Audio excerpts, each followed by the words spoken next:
The stagecoach lurched violently, throwing Evelyn Grant against the wooden frame as another wheel struck a deep rut. Red dust billowed through the cracked leather curtains, coating everything in a fine layer of New Mexico earth. She pressed a handkerchief to her nose, her other arm wrapped protectively around the small wooden trunk beside her, the only thing of value she owned in this world. "Dry Willow, 5 miles," the driver hollered from above, his voice barely audible over the groaning axles and the steady clip of hooves. 5 miles. Evelyn closed her eyes, feeling the weight of those words. 5 miles until she could start over, until she could bury the shame that followed her from Missouri like a shadow. Her fingers traced the worn brass corners of the trunk, where Thomas's letters lay hidden beneath false bottom boards, along with documents that could change everything if anyone would listen to a widow with dirt under her nails and scandal at her heels. The other passengers had long since stopped attempting conversation. A traveling preacher dozed in the corner, his Bible clutched to his chest. Across from her, a mother struggled to soothe 2 cranky children, their faces flushed with heat. The woman's eyes met Evelyn's briefly, taking in her plain black dress and work-roughened hands before looking away. Even here, hundreds of miles from home, the judgment followed. The coach slowed as they approached Willow Run, the creek that gave the town its name. Through the window, Evelyn caught her first glimpse of water, a ribbon of brown barely wider than a wagon, flanked by cottonwoods whose leaves hung limp in the windless afternoon. This was what men killed for out here, this muddy trickle that back home wouldn't merit a second glance. "Hold tight," the driver shouted. "Crossing's rough." The warning came too late. The coach tilted sharply as the front wheel caught a hidden rock beneath the shallow water. Evelyn heard the sharp crack of wood splitting, felt the world turn sideways. The mother's scream mixed with the children's cries as they all tumbled together in a confusion of limbs and luggage. Cold water rushed through the door as the coach settled on its side. Evelyn found herself pressed against the window, now facing skyward, with the youngest child, a girl no more than 5, trapped beneath a fallen travel bag. Without thinking, she heaved the bag aside and pulled the child against her chest, lifting her above the rising water. "Ruth, where's Ruth?" The mother's panicked voice cut through the chaos.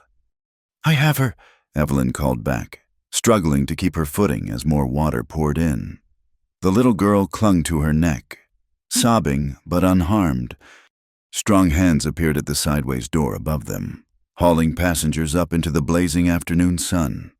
Evelyn passed Ruth up first, then helped boost the mother and her older boy before accepting a hand herself. She emerged dripping and shaking, her black dress now heavy with creek water. "Ma'am, you hurt." The voice was deep, steady. Evelyn looked up into eyes the color of sage honey, set in a face weathered by sun and grief. The man holding her elbow wore the practical clothes of a rancher-worn leather vest. Cotton shirt rolled to the elbows, revealing forearms marked by work and weather. "I'm fine," she managed, though her hands trembled as she wrung water from her skirts. "The children, thanks to you." He released her arm but didn't step back, studying her with an intensity that made her pulse quicken. "That was quick thinking. That was my Ruth you saved." The mother had appeared beside them, clutching both children. "James Madison, you saw what this woman did." The rancher Madison nodded slowly. "I saw." "Then you'll see she's properly thanked." The woman's tone brooked no argument, though Evelyn noticed how her gaze lingered on the black dress, the absence of a wedding ring. "There's no need," Evelyn began, but Madison cut her off. "You'll need somewhere to dry out and rest. My wagon's just there." He gestured to a sturdy buckboard loaded with supplies. "The hotel's full up with the Cattlemen's Association meeting. I couldn't impose." "It's no imposition." His voice carried a weight she couldn't quite place, as if he were convincing himself as much as her. "Ranch is only 3 miles out. My cousin Victoria can loan you some dry clothes." The driver was cursing steadily as he surveyed the damaged axle. The other passengers milled about, gathering scattered belongings from the creek. Evelyn's trunk sat in the mud, thankfully intact, though water darkened one corner. "Let me get that." Madison moved toward the trunk, but Evelyn stepped quickly between him and her property. "I can manage." The words came out sharper than intended. She softened her tone. "Thank you, but I've been managing on my own for some time now." Something flickered in his eyes' recognition, perhaps of a fellow soul acquainted with loss.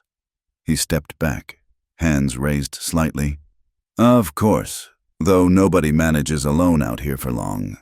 It's not a kindness to refuse help when offered honestly." A man in a deputy's star had appeared, notebook in hand. Evelyn recognized the type immediately. The kind who looked for trouble in all the wrong places and found it where it didn't exist, his pale eyes fixed on her trunk with interest. "Quite the heroics, ma'am," Deputy Garrison drawled, though his tone suggested suspicion rather than admiration. "Don't believe we've met. You got business in Dry Willow?" "Looking for work." Evelyn met his gaze steadily, a skill hard won through months of practice. "What kind of work might a woman be looking for way out here?" The deputy's smile was thin as alkali dust. "Honest work." Madison's interruption was quiet but firm. "Same as anyone else coming through. Now, if you'll excuse us, Sam, the lady needs to get into some dry clothes before she catches her death." The deputy's jaw worked like he was chewing something bitter, but he stepped aside. "Welcome to Dry Willow, Miss Grant, Evelyn Grant." "Widow Grant," she didn't say, though the black dress announced it clearly enough. Let them make their assumptions. The truth was more complicated than any of them could imagine. Madison helped her lift the trunk into his wagon bed, respecting her need to handle it herself while still offering support. As she climbed onto the bench seat, she caught a glimpse of the town proper, a collection of sun-bleached buildings huddled against the immensity of the desert, dominated by a large mercantile with Hamilton Supplies painted in fading letters across its front. "That's Andrew Hamilton's place," Madison said, following her gaze. "Owns half the businesses in town, along with the bank and freight company. Man's got his fingers in everything except the ranching itself."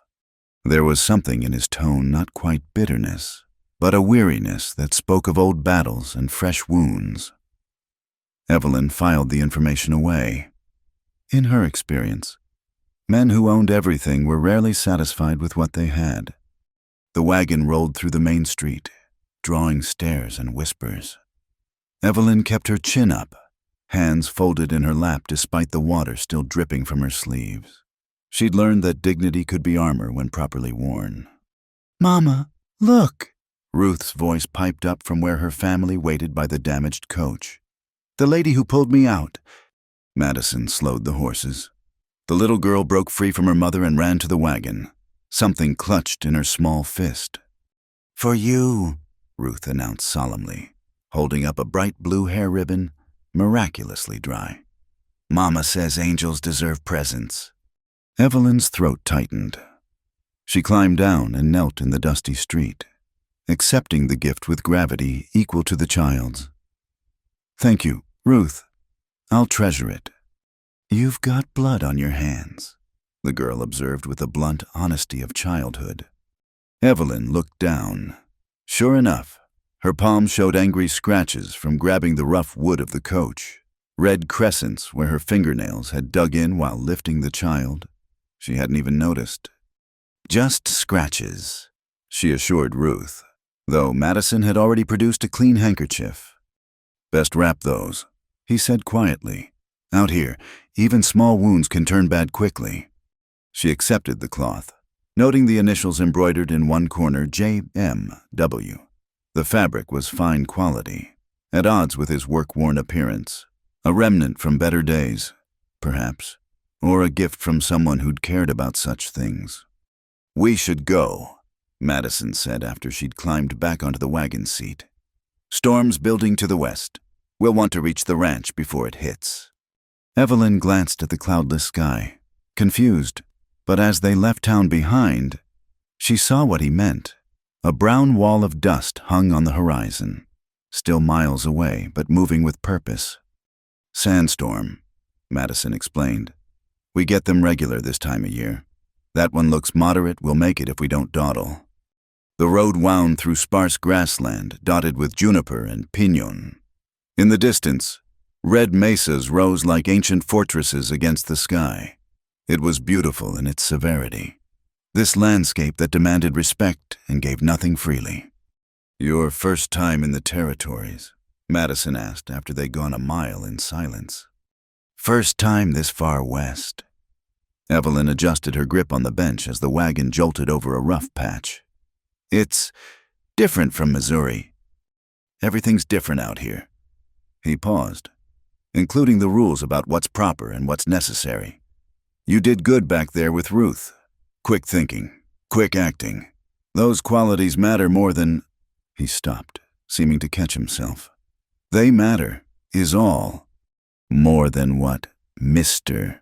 Madison. Call me James. Or Cole, that's what most folk use. He kept his eyes on the road. And I was going to say they matter more than what people whisper about when they think you can't hear. Heat rose in Evelyn's cheeks that had nothing to do with the sun. You don't know anything about me. I know you didn't hesitate when a child needed help. I know you've got papers in that trunk you'd die protecting. I know you're running from something, but towards something too. He glanced at her sideways. How'd I do? Lucky guesses. She managed, though her heart hammered against her ribs. Maybe. The ghost of a smile touched his lips. Or maybe I recognized the look. Lost my wife to diphtheria 10 months back. Whole town's been whispering about what I should do, how I should grieve, who I should marry next to give my children a proper mother. I'm sorry for your loss. Likewise, he said it simply. Without pushing for details she wasn't ready to give. Point is, Dry Willow's a small place with big opinions, but it's also a place where hard work counts for more than history, if you're willing to prove yourself. They passed through a gate marked with a simple M-bar ranch burned into the crossbeam. The house came into view, adobe walls the color of sunset, a wide porch wrapped around 2 sides, cottonwoods providing blessed shade. It spoke of permanence, of roots sunk deep as the water table. 2 children burst from the front door as the wagon approached. The boy, perhaps 8, had his father's steady gaze, but something wilder in it, grief not yet tamed by time. The girl, younger by several years, hung back on the porch, thumb in her mouth. Pa, is it true the stage flipped Ben Daniels came by and said... The boy stopped short, taking in Evelyn's sodden appearance. Oh. Noah, this is Miss Grant. She helped save the Jeffersons' little girl when the stage went over. Miss Grant, my son Noah and daughter Rose. Hello, Evelyn offered, climbing down carefully. Her skirts, nearly dry now, were stiff with creek mud. Noah studied her with eyes too knowing for his age. You're wearing morning clothes. Noah. A woman emerged from the house, wiping flour-dusted hands on her apron. She was perhaps 30, with Madison's bone structure but softer edges. Mind your manners. I'm Victoria Madison, please. Come in. We'll get you sorted. The promised storm hit just as they reached the porch, wind driving sand and grit in horizontal sheets. They hurried inside, Madison carrying her trunk despite her protests. The interior was simple but clean whitewashed walls, heavy furniture built to last, bright Mexican blankets adding color. Children's drawings covered one wall, and a daguerreotype of a woman with kind eyes held place of honor on the mantel. Bath first, Victoria declared with the authority of someone used to managing chaos. Then we'll see about clothes and supper. James, stop hovering and see to the stock before this storm gets worse. Madison hesitated, looking between Evelyn and his cousin. The trunk. We'll be safe as houses, Victoria assured him. Now go. Noah, you help your father. Rose, come help me heat water. In the bustle that followed, Evelyn found herself swept into the domestic rhythm of the household. The bath was heaven-hot water in a copper tub. Lavender soap that reminded her of home. Victoria's clothes were a touch large, but clean and soft. The woman chatted easily as she helped pin up Evelyn's still damp hair, sharing ranch gossip and town politics with the ease of someone starved for female company. "Don't mind Noah's directness," Victoria said, working with the hairpins. "He's been different since Clara passed. Asks questions that make grown folks squirm. But James lets him. Says the boy's got a right to make sense of the world his own way. He seems like a good father. The best. Which is why half the county's trying to marry him off again. Man can't grieve in peace without some helpful soul suggesting their daughter or cousin or sister would make a fine stepmother." Victoria's tone was light, but her eyes in the mirror were serious. "Don't suppose that's why you're here?" "No." Evelyn met her gaze steadily. "I came looking for work and a fresh start. Nothing more." Victoria secured the last pin. "Well, we could use help here. Truth be told, James is too proud to hire proper help, but the children need more than I can give while managing my own household in town.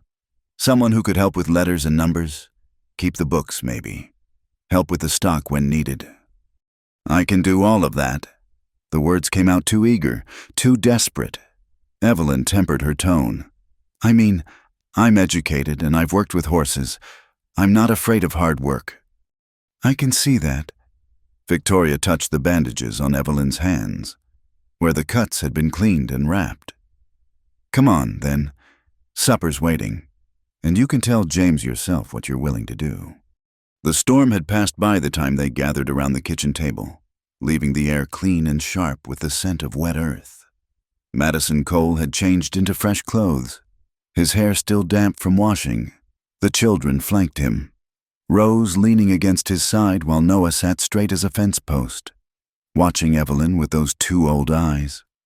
"Miss Grant says she's looking for work," Victoria announced as she served stew thick with beef and vegetables.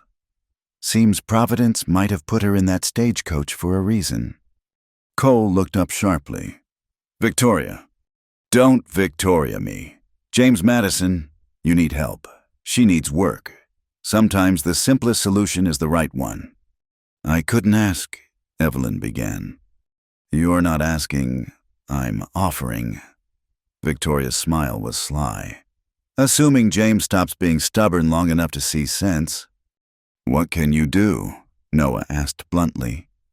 "Pa doesn't need someone who'll just faint at the sight of blood or run when the work gets hard." "Noah!" Cole's voice carried warning, but Evelyn held up a hand. "It's a fair question." She addressed the boy directly, recognizing the protective instinct behind his rudeness. "I can read, write, and figure accounts.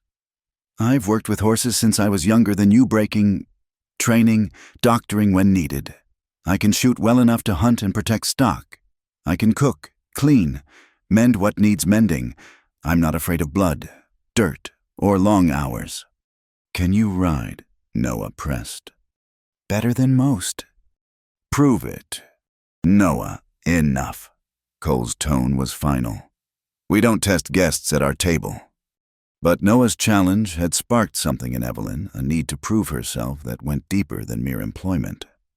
"I'll make you a deal," she said to the boy. "Give me a week. If I can't handle whatever work your father sets me, I'll leave freely. But if I prove myself, you stop questioning whether I belong here." Noah glanced at his father, then back at Evelyn. "Deal!" "We haven't discussed terms." Cole interjected, "or whether there's even a position." $15 a month plus board," Victoria announced. "Same as any hand, with extra for teaching the children their letters. That's fair, isn't it, James?" Evelyn saw the war in his face, pride against practicality, propriety against need.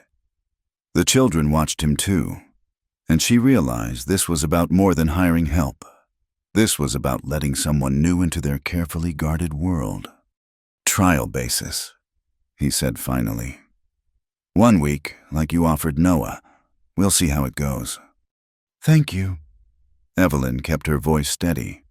though relief flooded through her. A week to prove herself. A week to earn trust.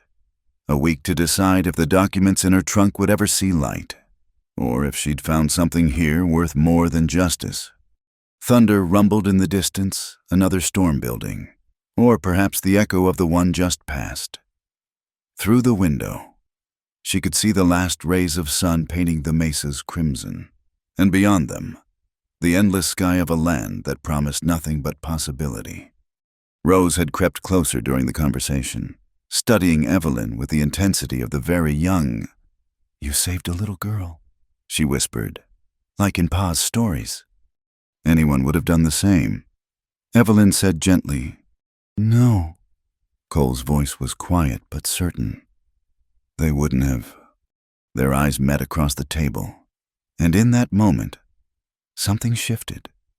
Not attraction, not yet. Something more fundamental: recognition. Two people marked by loss, bound by duty, trying to build something from the ashes of what was.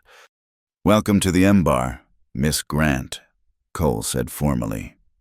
"May you find what you're looking for here." "Please," she said, surprising herself with the words that came next. "Call me Evelyn." Outside, the wind picked up again, rattling the windows with promise and threat, but inside, warmed by fire and food and tentative acceptance. Evelyn Grant began to believe that maybe, just maybe, she'd found a place to make her stand. The trunk sat in the corner, its secrets safe for now. There would be time enough for truth, for justice, for the reckoning that must come. But tonight, she was simply a woman with scraped hands and hope in her heart, sitting at a table with strangers who might someday be more. It was enough. For now, it was enough. The rooster's crow came too early, cutting through the pre-dawn darkness like a rusty blade. Evelyn had been awake for an hour already, lying on the narrow cot in the small room off the kitchen, listening to the ranch come alive, somewhere in the walls. Mice scratched their morning roots. Outside, horses nickered softly in the corral, and she could hear the distant lowing of cattle. Her hands throbbed beneath the bandages, a reminder of yesterday's rescue and the price of quick action. She unwrapped them carefully, pleased to see the cuts already beginning to close. Her hands had known worse. By the time she entered the kitchen, coffee was already brewing. Cole stood at the stove, silhouetted against the window where the first gray light of dawn crept across the desert. He turned at her footsteps, and she saw surprise flicker across his features. "You're up early," he said, pouring a second cup without asking. "Old habit." She accepted the coffee gratefully, wrapping her hands around the hot ceramic. "What needs doing first?" "You don't have to." He stopped, seeming to remember their agreement. "The horses need feeding. After that, there's a calf separated from its mother yesterday. If we can't reunite them, it'll need hand feeding. I'll start with the horses." Evelyn set down her cup, already moving toward the door. "Your hands are fine." She held them up, showing the neat bandages. "I've worked with worse." Something passed across his face: respect, maybe, or recognition. "Grain's in the barn. Don't overfeed Ash the gray stallion. He's greedy and will founder himself given half a chance." The morning air was cool and sharp, scented with sage and the promise of heat to come. Evelyn made her way to the barn, noting the well-maintained fences, the organized tool shed, the evidence of the operation run with care despite being short-handed. The horses gathered at the fence as she approached, and she found herself smiling, her first real smile in months.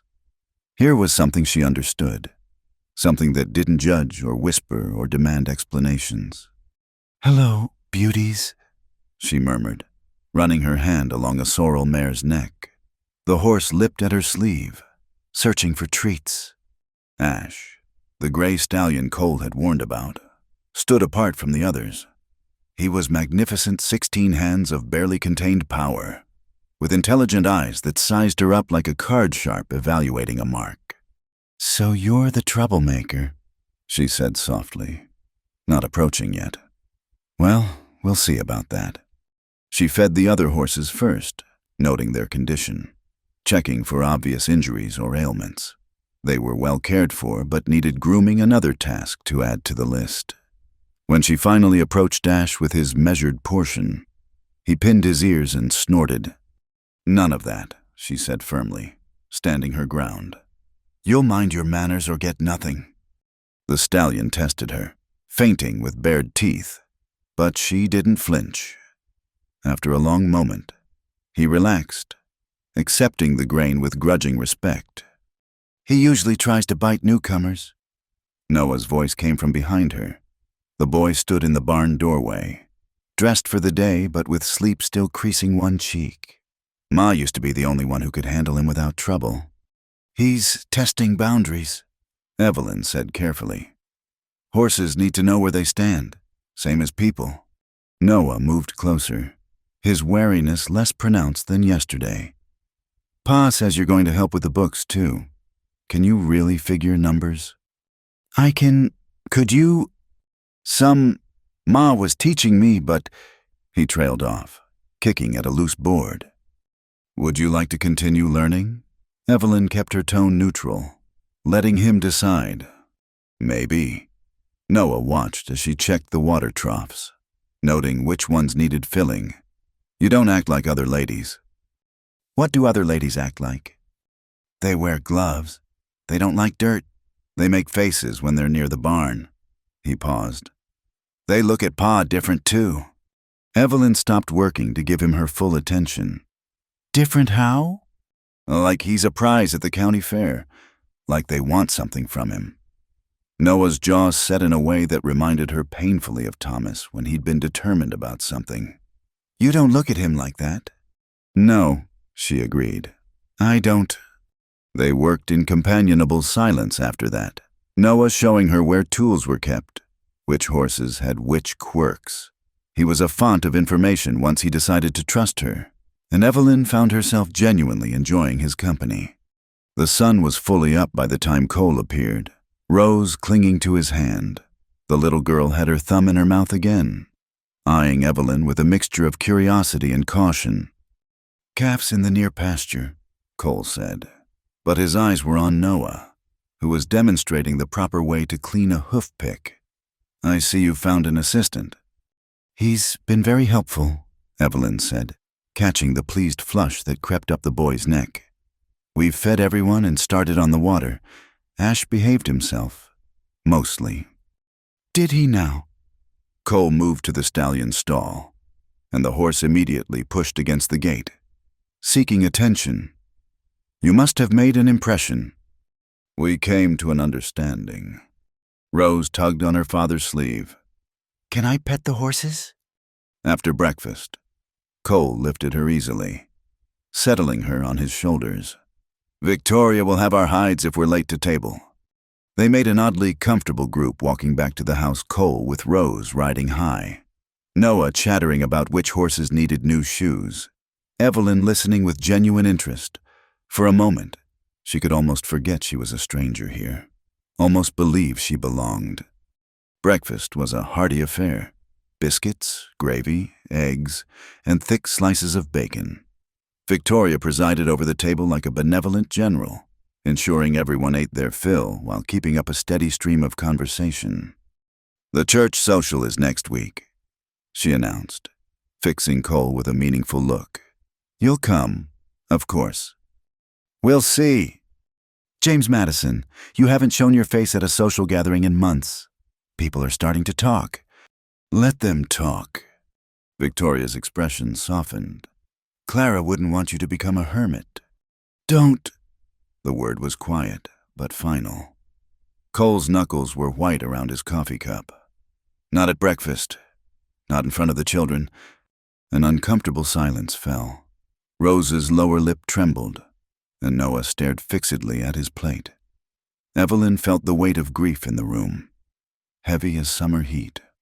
"Miss Grant," she said suddenly, "would you tell us about Missouri? I've never been that far east."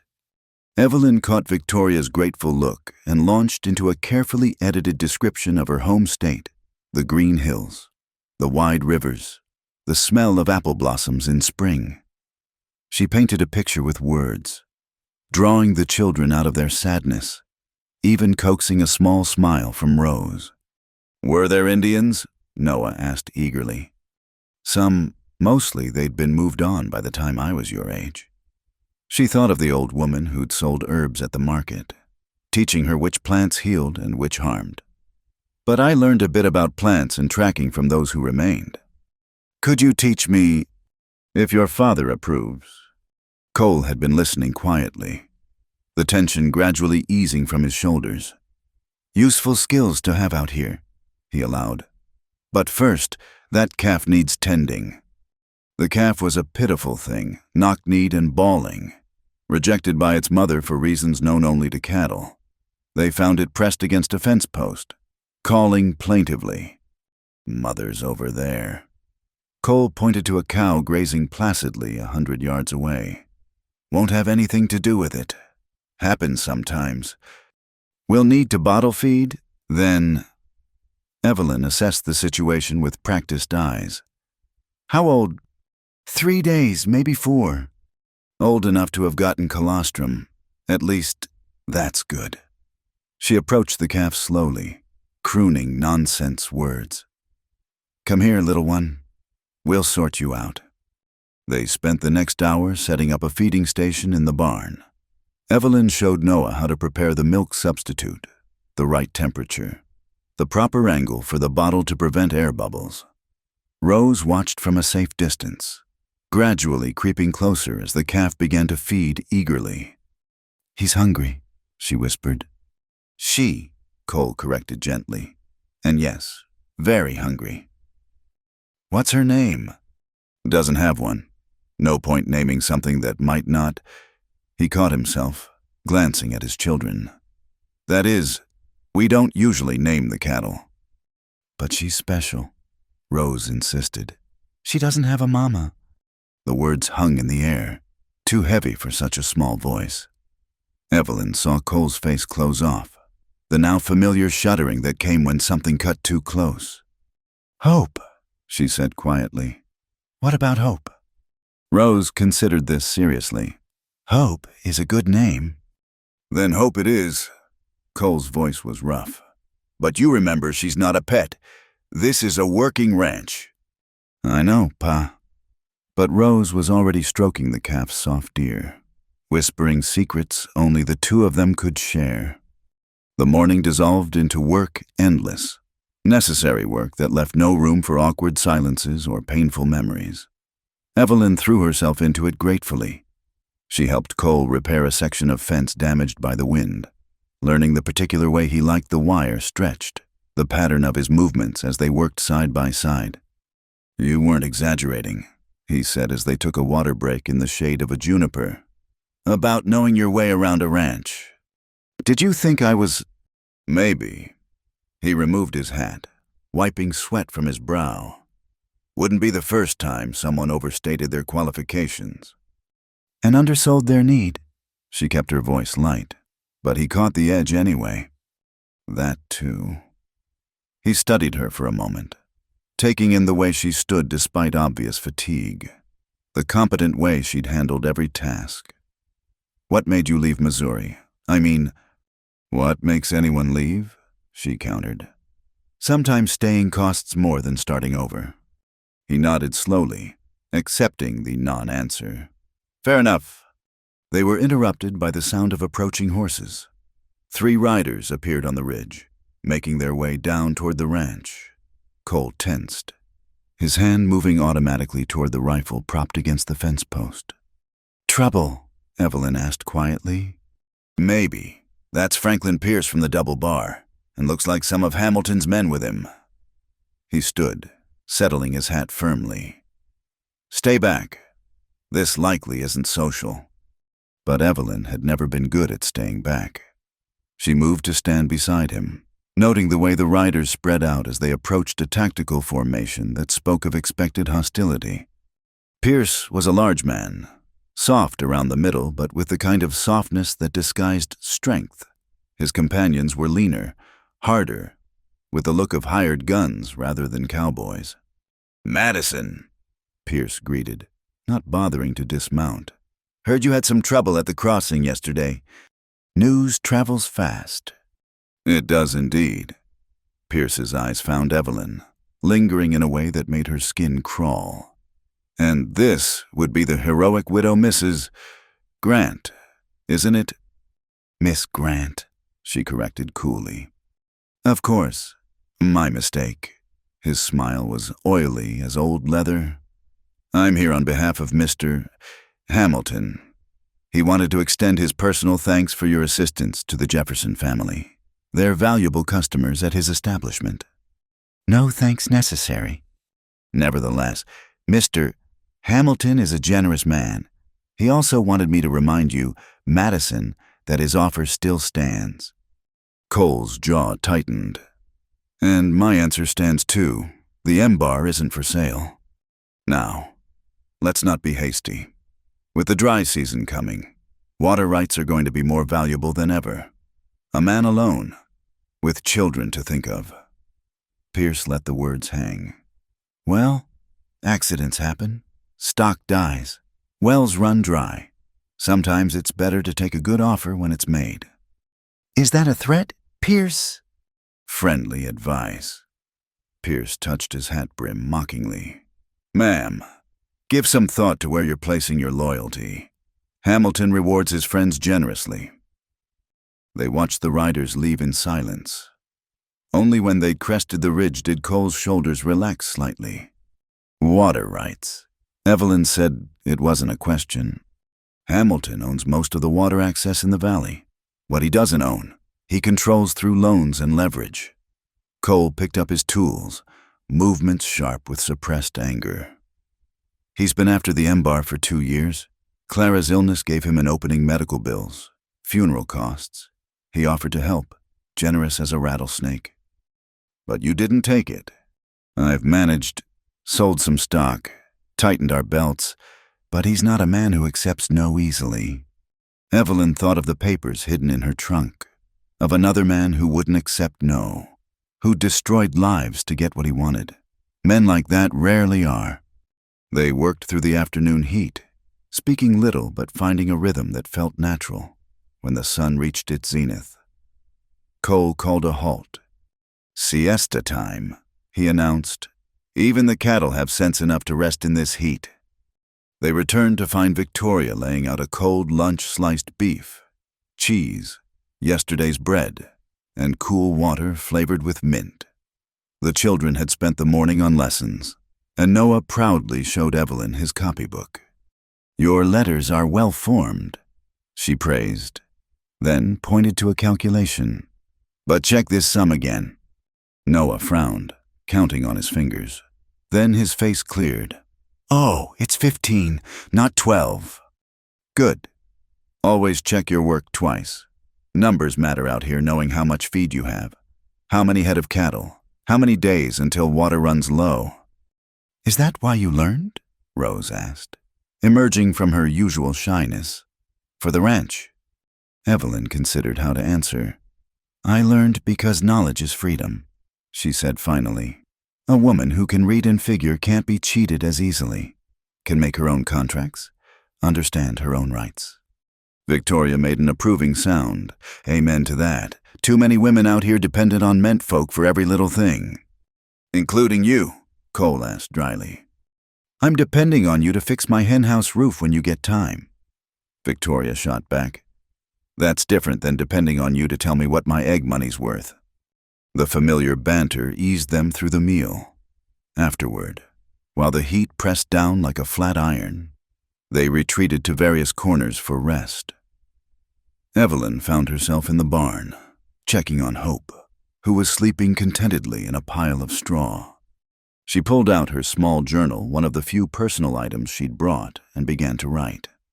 Asterisk 3rd day in Dry Willow. The work is hard but honest. My hands remember this life even as my heart struggles to trust it.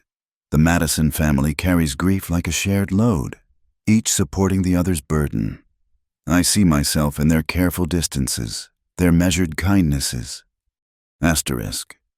There is trouble here beyond my own water rights, as everywhere in this dry land. Hamilton sounds like a king of dust and debt. I wonder if the papers I carry would matter here, where law bends to whoever owns the wells. Asterisk. The children watch me constantly, judging if I'll stay or disappear like morning dew. I want to promise them permanence, but my own foundations are sand.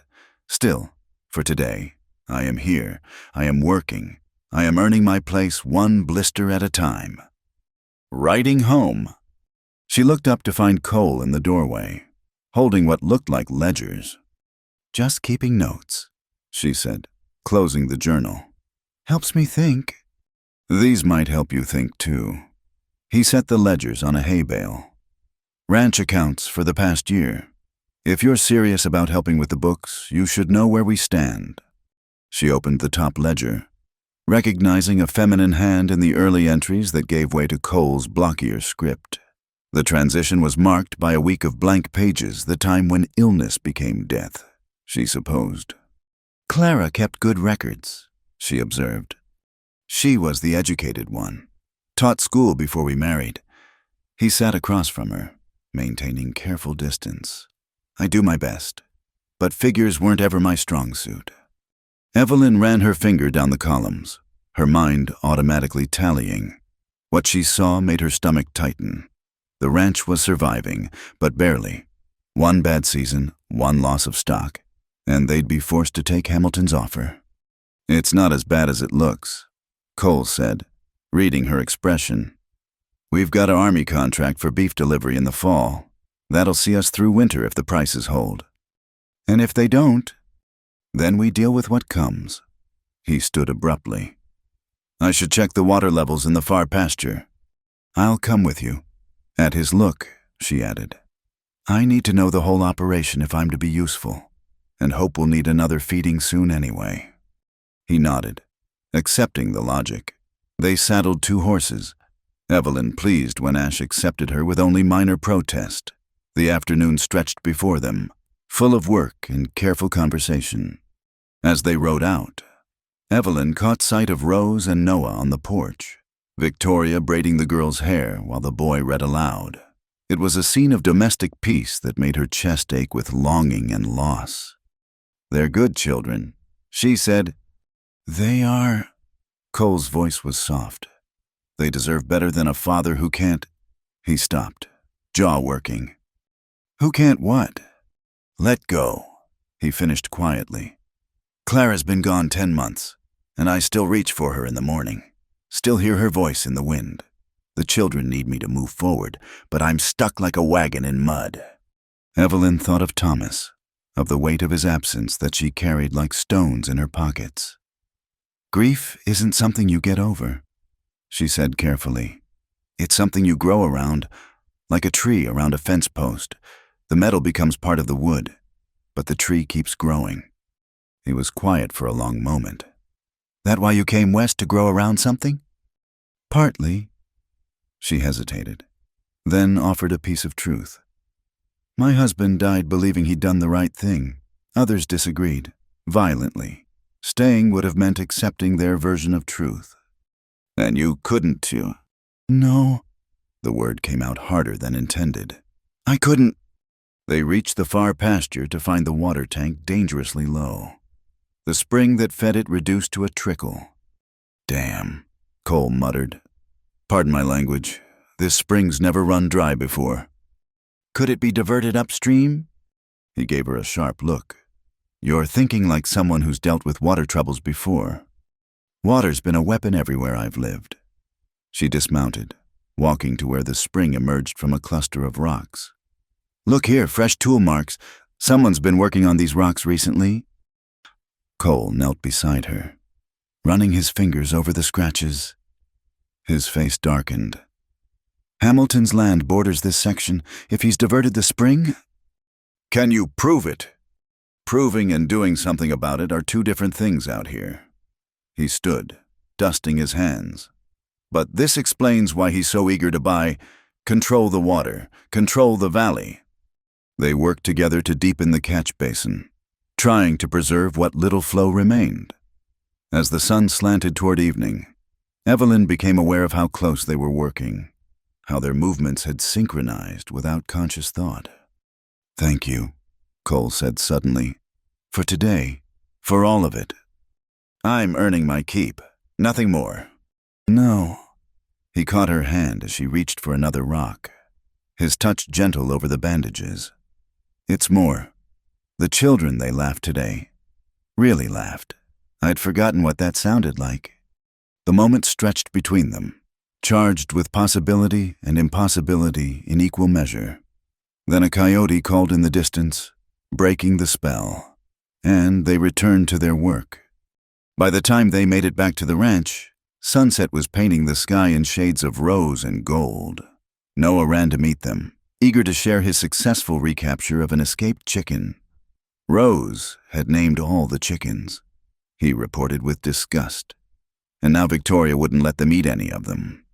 "She says we can only eat chickens without names," Noah explained. "But Rose is going to name every chicken in the territory if we let her." "Smart girl," Evelyn murmured, earning a rare smile from the child in question. Dinner was a lively affair, with Victoria regaling them with town gossip and Noah pestering for stories about Missouri. Even Cole seemed more relaxed, though Evelyn caught him watching her sometimes with an expression she couldn't decipher. After the children were in bed, the adults sat on the porch, listening to the night sounds of the desert. Victoria worked on mending, her needle flashing in the lamplight. "You did good today," she told Evelyn. "Both of you did. This place feels more alive than it has in months." "Victoria," Cole warned. "I'm not matchmaking, James. I'm stating facts." She tied off a thread with decisive movements. "Facts are, this ranch needs help. Evelyn needs work, and the children need tending. Sometimes the good Lord provides what we need even when we're too stubborn to ask for it." She gathered her things, preparing to return to town. "I'll be back day after tomorrow. Try not to burn the place down before then." After she left, Cole and Evelyn sat in surprisingly comfortable silence. The stars emerged one by one, brilliant in the clear air. "I should tell you," Cole said eventually. "Pierce was right about the dry season. It's going to be hard. If you want to reconsider—" "I've made my deal with Noah," Evelyn interrupted. "1 week to prove myself. I don't go back on my word." "No, I don't believe you do." He stood, pausing at the door. "Evelyn, that tree analogy, I think Clara would have liked that. Would have liked you." He went inside before she could respond, leaving her alone with the vast night and the feeling that something fundamental had shifted. Not toward romance, both their wounds were too fresh for that, but toward possibility, toward hope. In the barn, the calf called out in her sleep, and Evelyn smiled.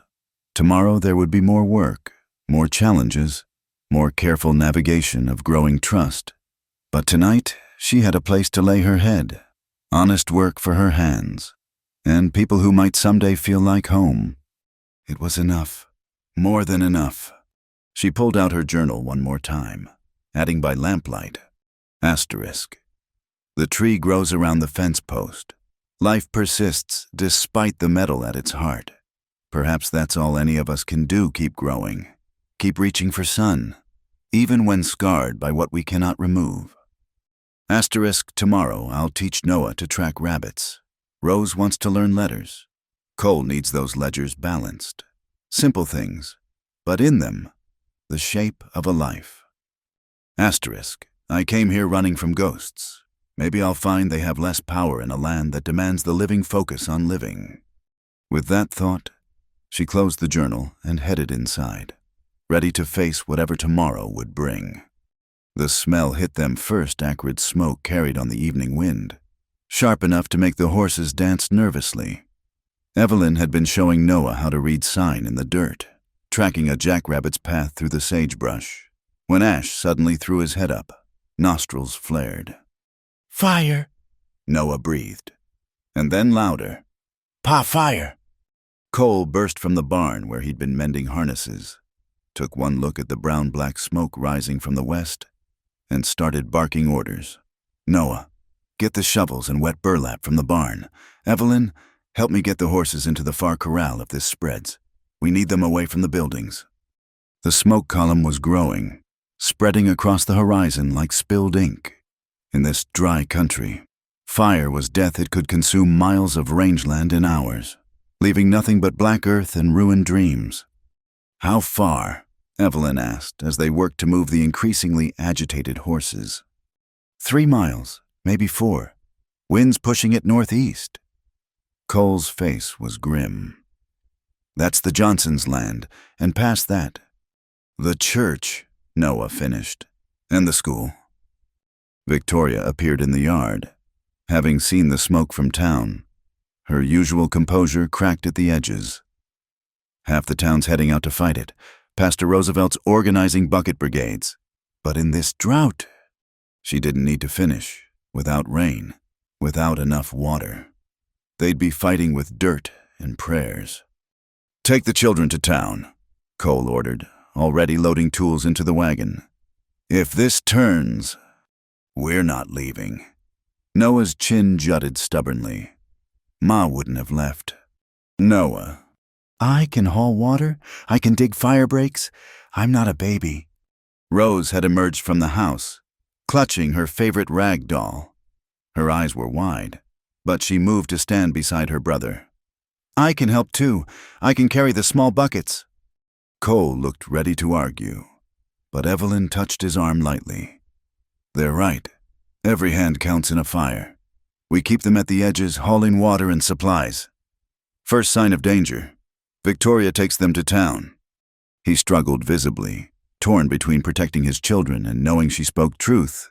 Finally, he nodded. Fine, but you mind every word. Understood, this isn't a game.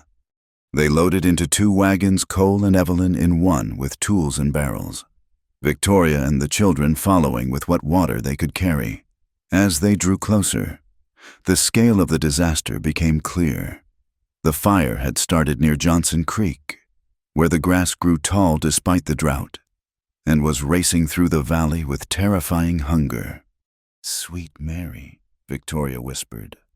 Already, dozens of people had arrived, ranchers, townspeople, anyone strong enough to hold a shovel or swing a wet blanket. Evelyn recognized some faces from town, including the blacksmith, a giant of a man named Carnegie, and Father Roosevelt, who was organizing teams with military efficiency despite his clerical collar. Madison William Harrison from the Box H Ranch jogged over, his face already streaked with soot. We're trying to establish a fire break along the old wagon road. Need every hand on the line. What about the Johnsons? Got their stock out, but the barn's gone. House might be saved if we can stop it spreading. Cole turned to his family. Victoria, you and the children set up a water station here. Keep the fighters supplied. Don't go past that rise, no matter what. I want to help with the fire break. Noah protested. You are helping? Water carriers save lives in a fire. Cole's tone brooked no argument. A man who can't follow orders is no use on a fire line. They joined the growing line of people attacking the earth with shovels, picks, and hoes, trying to create a gap the fire couldn't jump. Evelyn found herself between Cole and a woman she didn't recognize, Mexican, by her features, with strong arms and a determined set to her jaw. Teresa Juarez, the woman said between shovel strokes. You're the widow who saved the Jefferson girl. Evelyn Grant. My husband Salvador says you work for Madison now. Teresa's smile was quick despite the circumstances. Good, he needs help. That one, too proud to ask. They had no breath for more conversation. The work was brutal, breaking through the baked earth, clearing away anything that could burn. Evelyn's recently healed hands split open again, but she kept digging. Around them, spot fires sparked as embers flew on the wind, and runners with wet blankets raced to beat them out. It's jumping the break, someone shouted. Sure enough, the wind had carried burning debris across their carefully dug line. Fire bloomed in the grass beyond, hungry and immediate. Water, Cole yelled. We need... But Evelyn was already moving. She grabbed a blanket from the pile, doused it in the nearest water barrel, and ran toward the spot fire. The heat hit her like a physical blow, stealing her breath, but she beat at the flames with desperate energy. Others joined her, Teresa, Carnegie, men and women whose names she didn't know but whose determination matched her own. They killed that fire, and the next, but the main blaze kept coming, a wall of orange fury that turned the twilight hellish. "Pull back," Father Roosevelt's voice carried over the roar. "Second line, fall back to the second line." They retreated to where another fire break was being frantically dug. Evelyn caught sight of Noah and Rose, their small faces serious as they lugged water buckets to the exhausted fighters. Pride and fear warred in her chest. They were so young, but already learning the harsh lessons of frontier life. That's when she saw her. A figure moved through the smoke like a ghost, a young Apache woman, her movements sure despite the chaos. She appeared beside their water station, said something urgent to Victoria in a mixture of Spanish and English, then pointed toward the northwest. "She says there's a way," Victoria called out. "An old creek bed, if we can channel the fire there." "That's Nancy Ward," someone said. "She works horses for the Double Bar." "I don't care if she's Queen Victoria." Cole shot back. "If she knows this land, Nancy, is it show us?" Nancy nodded, gesturing for them to follow. A group split off Cole, Evelyn, Carnegie, and a handful of others. Nancy led them at a run through the smoke, sure-footed as a deer, to where a dry creek bed cut through the landscape. "Here," she said, her English accented but clear. "We burn here, controlled, rob the big fire of fuel." A backfire. Cole understood immediately. "But if we lose control—" "We lose control anyway," Carnegie pointed out. "Look." The main fire had reached the second fire break and was testing it, sending scouts of flame across the gap. Without something drastic, it would breach this line too.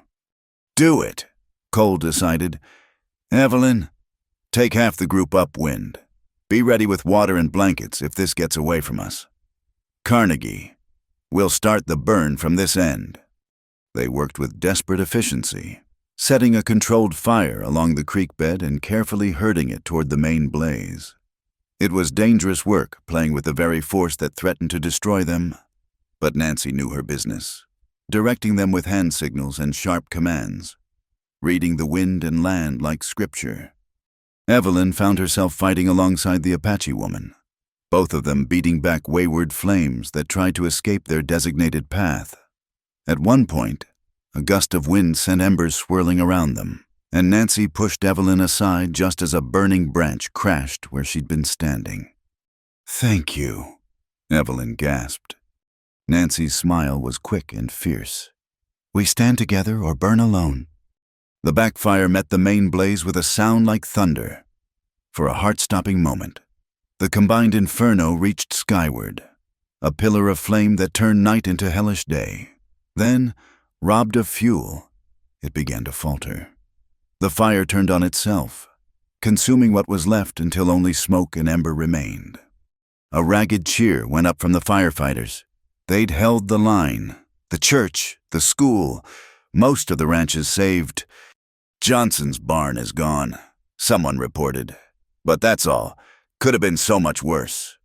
People began to drift together, exhausted, triumphant, united by shared danger.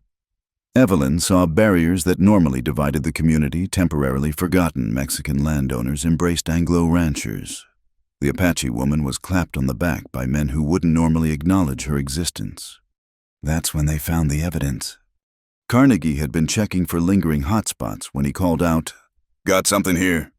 In an area where the fire had burned hot but quick, partially protected by a cluster of rocks, lay the remains of what looked like surveying equipment. The metal was warped by heat but still recognizable. More interesting were the partially burned stakes driven into the ground in a deliberate pattern. "Survey markers," Cole said grimly. "Fresh ones." "On my land," Johnson added, having arrived to assess the damage. "But I didn't commission any survey. Father Roosevelt bent to examine the markers more closely. In the fading light, they could just make out carved initials A, H, and Company. Andrew Hamilton and Company? Victoria said what they were all thinking. But why survey in secret? Teresa asked. Unless he's planning something that requires accurate boundaries, Evelyn finished. Like redirecting water, or claiming land through some legal technicality. The mood shifted, exhaustion giving way to anger. Hamilton had been pressuring local ranchers for years, but this suggested something more systematic. We can't prove anything from this. Cole warned, ever practical. Fire could have started naturally. Could have, Carnegie agreed. But awful convenient. It's starting right where Hamilton's been sniffing around. They were interrupted by Noah's shout. Pa, come quick! They found him with Rose near an outcrop of rocks, where the fire had burned away years of accumulated brush. The boy was pointing at something carved into the stone old marks, weathered but still visible. Spanish, Father Roosevelt said, moving closer. A boundary marker, very old probably from the original land grant. Nancy Ward had approached quietly. My grandmother knew these marks, she said, from before the treaties. The stone marks where the water rights were divided among the families. Including water rights? Cole asked sharply. She nodded. The old agreements were very specific. Water belonged to the land, couldn't be separated or sold apart from it. If that's true, Victoria's eyes were bright with possibility. If we could prove the original grants included permanent water rights, Hamilton's whole scheme falls apart. Evelyn concluded. He's been operating on the assumption that water rights can be bought and sold separately. They worked by lamplight to clear more of the stone, revealing additional markings. Father Roosevelt sketched them carefully in his notebook while Nancy translated what she could. We need someone who can read the old Spanish legal documents, the priest said, and we need to find if any original papers survived. The mission archives, Teresa suggested. Father Martinez might have records. As they discussed possibilities, Evelyn noticed Cole standing apart, staring at the burned landscape. She approached quietly, noting the slump of his shoulders. We saved most of it, she offered. This time. His voice was heavy. But what about next time? What happens when Hamilton gets tired of legal maneuvering and decides burning us out is easier? Then we fight, together. She gestured to the mixed group still working despite exhaustion. Look at them. Anglo, Mexican, Apache all standing together. Hamilton's got money and power, but we've got something he doesn't. What's that? Community. And now, maybe proof that his claims don't hold water literally. That startled a short laugh from him. Clara used to say things like that, finding hope in the worst situations. She sounds wise. She was. He turned to face her fully, and in the flickering light, she saw something shift in his expression. I've been thinking about what you said, about growing around grief instead of trying to get over it. And I took off her mourning band today, before the fire, figured after 10 months, maybe it was time to, not forget, but not wear my loss like armor anymore. Evelyn's throat tightened. She understood the significance of that small act, the courage it took to set aside a visible sign of grief. Anyway, he continued, clearly uncomfortable with the emotion of the moment. We should get everyone home. Tomorrow's going to be complicated. They gathered the children, who were drooping with exhaustion but still buzzing with the excitement of the night's events. Noah couldn't stop talking about the bravery he'd witnessed, while Rose had fallen asleep standing up, leaning against Victoria. The ride home was quiet, everyone lost in their own thoughts. When they reached the ranch, Evelyn helped carry Rose inside while Cole tended the horses. The little girl stirred as Evelyn tucked her into bed. Miss Evelyn, were you scared? Yes, Evelyn answered honestly. Fire is scary, but sometimes we do things despite being scared. like when you saved that other little girl in the river."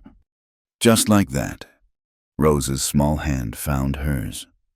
"I'm glad you're here. Pa smiles more when you're around." Evelyn's heart clenched, but before she could respond, Rose was asleep again. She found Cole on the porch, cleaning soot from his boots. Without speaking, she sat beside him, grateful for the cool night air after the heat of the fire. "Thank you," he said eventually, "for tonight, for keeping your head, for backing my decisions with the children. They're good children. You're raising them well." "I'm trying."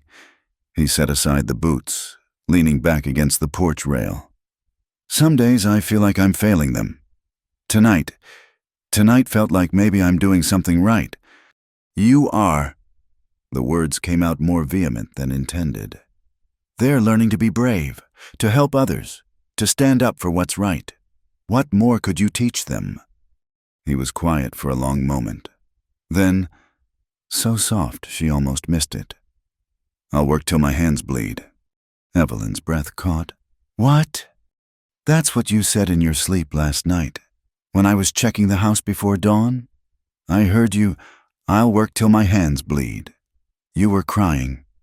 Heat flooded her cheeks. I'm sorry if I disturbed." "You didn't." He turned to look at her directly. "But it made me wonder what drives someone to work until their hands bleed, what they're trying to prove, or maybe who they're trying to forget." The question hung between them, gentle but probing. Evelyn found herself wanting to answer, to share the burden she'd carried alone for so long. "My husband died trying to do the right thing," she said slowly. "He had evidence of water rights theft back in Missouri, powerful men stealing from farmers, redirecting streams, claiming springs. He was going to testify. But he didn't make it to court. No, they said it was an accident. Horse spooked, threw him into a ravine." Her hands clenched. His horse, the one he'd raised from a colt, who'd never spooked at anything in 10 years. Cole's expression darkened with understanding. "And the evidence? Hidden. I have it. But without Thomas to testify to its authenticity." She shrugged. "Who'd believe a widow with dirt under her nails over respectable businessmen?" "So you ran." "So I ran." The admission tasted bitter. "Left everything, started over, and now here I am, in the middle of another water war." "Maybe that's not coincidence," Cole suggested. "Maybe you're meant to be here. Tonight, those survey markers. Nancy's knowledge of the old boundaries, none of that would have been discovered without the fire, without you being there to help fight it. You believe in providence." "I believe in people finding where they're needed." He stood, offering her a hand up. "It's late. Tomorrow we'll need to organize, figure out our next steps with what we learned tonight." She accepted his help, noting how her hand fit naturally in his, how neither of them hurried to let go. "Cole, what you said to Noah. About following orders, he listened because he respects you, not because he feared punishment. That's good fathering." His smile was crooked, almost shy. "Just trying to be the man Clara believed I could be, the father she wanted for our children." "I think you're succeeding." They stood there a moment longer, hands still linked, the night soft around them. Then from inside came Noah's voice, calling out in his sleep, and the spell broke. "I should check on him," Cole said. "Sometimes he has dreams about, well, about loss." "Of course." But before going inside, he turned back. "Evelyn, those papers you're carrying when you're ready, I'd like to see them. Maybe together we can figure out how to make them matter." She nodded, not trusting her voice. After he'd gone, she stood alone on the porch, looking out at the land marked by fire but not defeated by it. In the distance, she could see the glow where people still watched for flare-ups, protecting what they'd saved. Her hands throbbed where blisters had broken, but she felt more alive than she had in months. The fire had burned away more than grass, it had cleared space for something new to grow. From the barn, Hope the calf lowed softly, and Evelyn smiled. Tomorrow there would be complicated legal matters to untangle, community organizing to do, children to teach, and a ranch to run. But tonight, she'd fought beside good people for something worth saving. "I'll work till my hands bleed," she whispered to the stars. Then, softer, "But maybe I don't have to work alone," with that thought warming her more than any fire. She went inside to wash the soot from her skin and prepare for whatever battles tomorrow would bring. The morning after the fire dawned clear and merciless, revealing the full extent of the damage. Black earth stretched for miles where golden grass had waved just yesterday. Evelyn stood on the porch with her coffee, watching smoke still rise from isolated hotspots. When the sound of approaching hooves drew her attention, Father Roosevelt rode in, his clerical collar incongruous with the dust-covered trail clothes and the rifle across his saddle. Behind him came Teresa Juarez and her husband Salvador, their faces grim with purpose. "Morning, Miss Grant." The priest greeted. "Is Madison about?" "In the barn, tending a horse that got singed." She set down her cup. "I'll fetch him." "No need." Cole emerged, wiping his hands on a rag. "Father, Salvador, Teresa, coffee's hot if you'd like some." "Perhaps after—" Father Roosevelt dismounted with the careful movements of a man more accustomed to pulpit than saddle. "I've been to the mission archives. Father Martinez was most helpful." They gathered around the kitchen table, where the priest spread out several documents, some original, some carefully copied. The old Spanish script was elaborate, faded in places, but the maps were clear enough. "These are the original land grants from 1,798 inches, Father Roosevelt explained. They clearly delineate water rights as inseparable from the land itself. More interesting," he pointed to a specific section, "they establish communal water points that must remain accessible to all grant holders, including Willow Run." Cole leaned forward, studying the map. "Especially Willow Run. It's marked here as Agua de la Comunidad community water." Teresa spoke up. "My grandmother remembered when all the ranchers shared access during drought years. It was the way things were done." "Until men like Hamilton arrived," Salvador added bitterly. "Started putting up fences, claiming exclusive rights." Evelyn had been quiet, but now she went to her room and returned with her trunk. The others watched curiously as she worked the false bottom free, revealing a packet of documents wrapped in oilcloth. "My late husband was a surveyor," she said quietly. "He discovered a scheme in Missouri falsified surveys. Water rights sold multiple times, springs diverted illegally. The men responsible were connected to a larger operation. One of the names that kept appearing was Hamilton." Cole's expression darkened. "The same Hamilton. Andrew Hamilton has interests in water speculation across 3 territories." She spread out Thomas's careful notes. "My husband died before he could testify, but his evidence is here." Father Roosevelt studied the documents with growing excitement. "This combined with the mission records, we could challenge Hamilton's entire claim structure." "Legal challenges take money," Cole pointed out. "Lawyers, court fees, most of us are barely holding on as it is." "Which is why we need the whole community," Teresa said firmly. "Not just the Anglo ranchers. Everyone Hamilton has squeezed." They were interrupted by Noah bursting through the door. "Paw riders coming! Lots of them!" Through the window, they could see a dust cloud announcing multiple horsemen. Cole checked his rifle, but Father Roosevelt laid a calming hand on his arm. "I believe that's our answer to the lawyer question," he said with a slight smile. The lead rider was a woman, sitting her horse with an authority that made her simple traveling dress seem like royal robes. Behind her rode 2 men in city suits and several armed escorts. As she dismounted, Evelyn recognized her from newspaper sketches Elizabeth Stanton, the famous advocate for women's property rights. "Father Roosevelt," she greeted warmly. "Your telegram was most intriguing." "Mrs. Stanton, thank you for coming." The priest made introductions. This is Cole Madison, whose ranch we're meeting at, Miss Evelyn Grant, who has crucial evidence, and the Juarez family, representing our Mexican landholders. Elizabeth Stanton's sharp eyes took in everyone, lingering on Evelyn. A widow fighting for water rights. I've seen this story before, though rarely with such comprehensive documentation. "You'll help us?" Evelyn asked. "My dear, I've been fighting men like Hamilton my entire career. Nothing would give me greater pleasure." She gestured to her companions. Mr. Garrison here is one of the finest property lawyers in the territory. Mr. Bell specializes in Spanish land grants. We're at your disposal." Over the next hours, they pored over documents, building their case. The lawyers asked pointed questions, took copious notes, and gradually shaped a legal strategy. "The key," Garrison explained, "is the concept of prior claim. These mission documents predate any of Hamilton's supposed titles by decades. But he'll argue possession." Bell countered.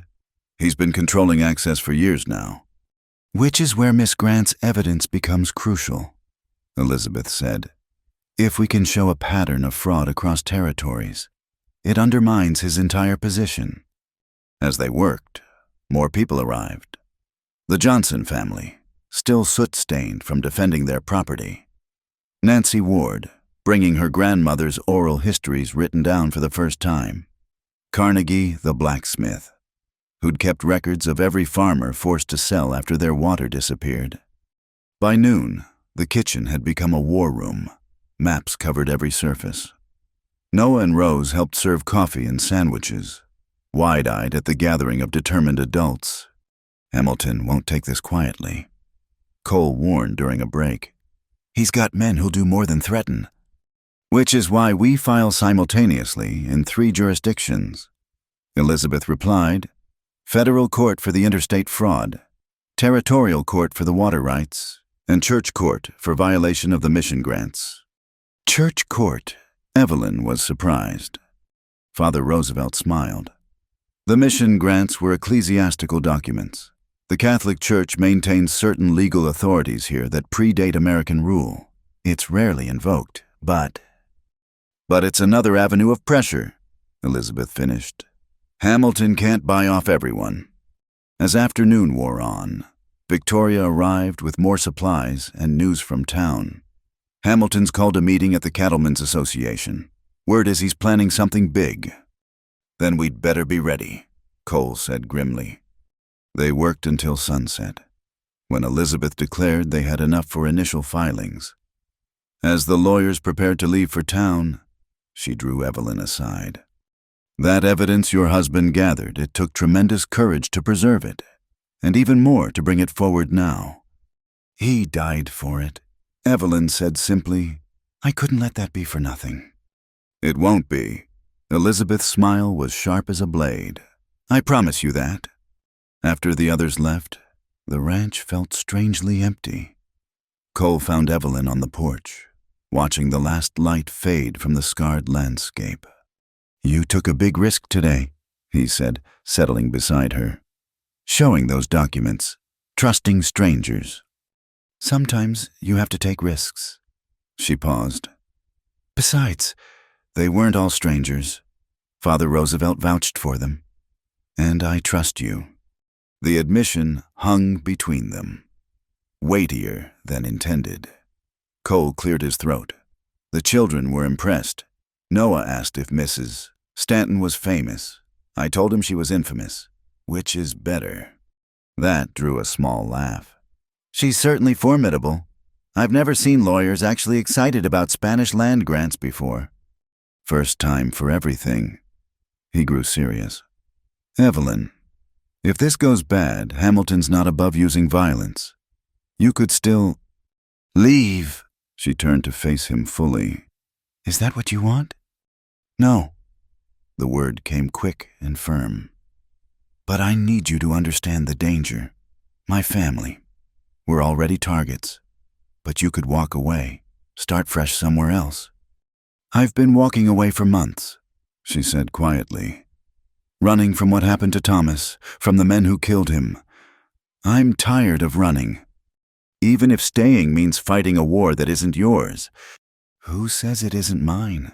She gestured to the burned landscape.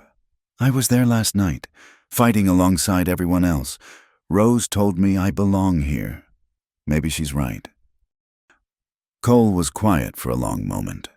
Then he reached up and touched the collar of his shirt, where the mourning band had left a faint line.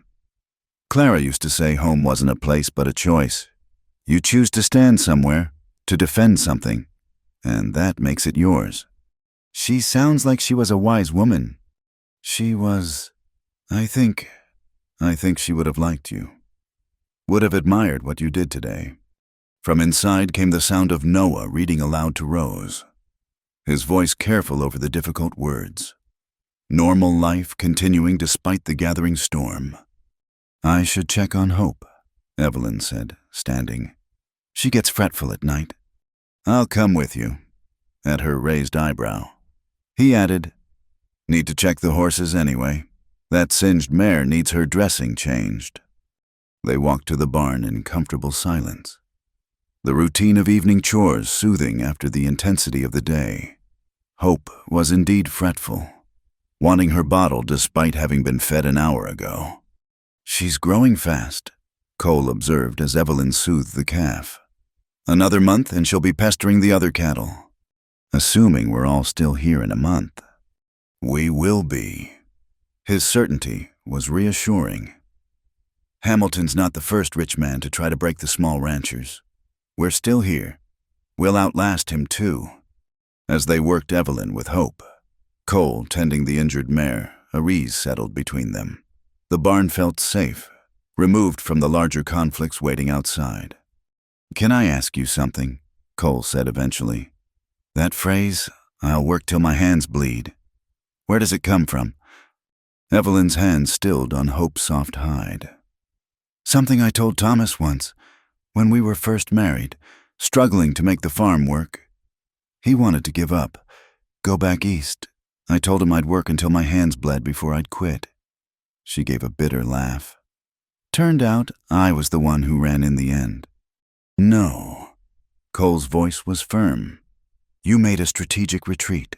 There's a difference between quitting and surviving to fight another day. Is there sometimes I wonder... He moved closer, though still maintaining careful distance.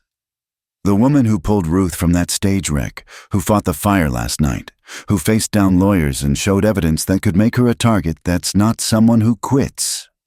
Then what am I? Someone who keeps going, even when it hurts, even when it would be easier to stop. He paused. I recognize it because I see it in the mirror every morning.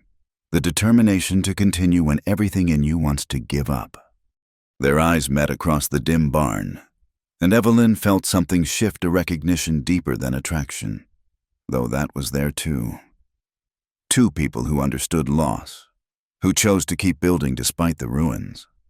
The moment was broken by Noah calling from the house. "Pa Ryder's coming." They hurried out to find Deputy Garrison, not the lawyer, but Hamilton's pet lawman approaching with two other men. Cole's hand moved to his rifle, but the deputy raised both hands. Not here for trouble. Madison. Got a message from Mr. Hamilton. Say it and go. Garrison's smile was unpleasant. Meeting tomorrow. Cattlemen's Association. Mr. Hamilton has a proposal he thinks will interest everyone, especially... His eyes found Evelyn, those who might be new to understanding how things work around here. We'll consider it, Cole said evenly. Oh, I think you'll want to be there. See, Mr. Hamilton's been doing some research of his own. Amazing what you can find out about a person's past when you look hard enough. The threat in his voice was unmistakable. Tomorrow, noon. Don't be late. After they left, Cole's expression was thunderous. He's fishing, trying to spook us. But Evelyn felt cold despite the warm evening. What if Hamilton had discovered more than just Thomas's death? What if he knew about the other things, the debts, the accusations, the reasons she'd had to run so far? Hey, Cole's voice was gentle. Whatever he thinks he knows, It doesn't matter. You're not alone in this. You don't know what you're promising. I know enough. He met her eyes steadily. I know you're the kind of person who saves children and fights fires, who preserves evidence at personal risk, who works until her hands bleed rather than give up. That's all I need to know. From the house, Victoria called them for late supper. As they walked back, Evelyn made a decision. Tomorrow at the meeting, whatever Hamilton revealed, she would face it. No more running. That night, she sat at the kitchen table after the others had gone to bed, writing by lamplight. Not in her journal this time, but a letter to Elizabeth Stanton, adding details she'd held back earlier. If Hamilton wanted to drag her past into the open, she'd arm her allies with the truth first. The letter finished, she sealed it and prepared for bed. Through her small window, she could see stars brilliant in the clear sky. Somewhere in the distance, a coyote called and was answered. Tomorrow would bring challenges. Hamilton would try to break their alliance with whatever weapons he'd gathered. But tonight, she was part of something larger than her own troubles. A community preparing to fight for justice, armed with truth and determination. As she drifted towards sleep, she heard Cole's footsteps on the porch keeping watch, protecting what was his, what was theirs. A treacherous part of her mind whispered. Not yet, she told herself firmly. Too much unsettled, too much at risk. But someday, maybe. With that hope warming her more than any blanket, she slept, dreaming not of bleeding hands, but of clear water running free. The next morning brought a flurry of activity. Word of the meeting had spread, and ranchers began arriving early to coordinate.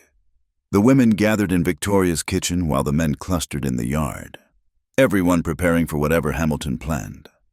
He'll try to divide us, Teresa warned. Find our weaknesses and exploit them.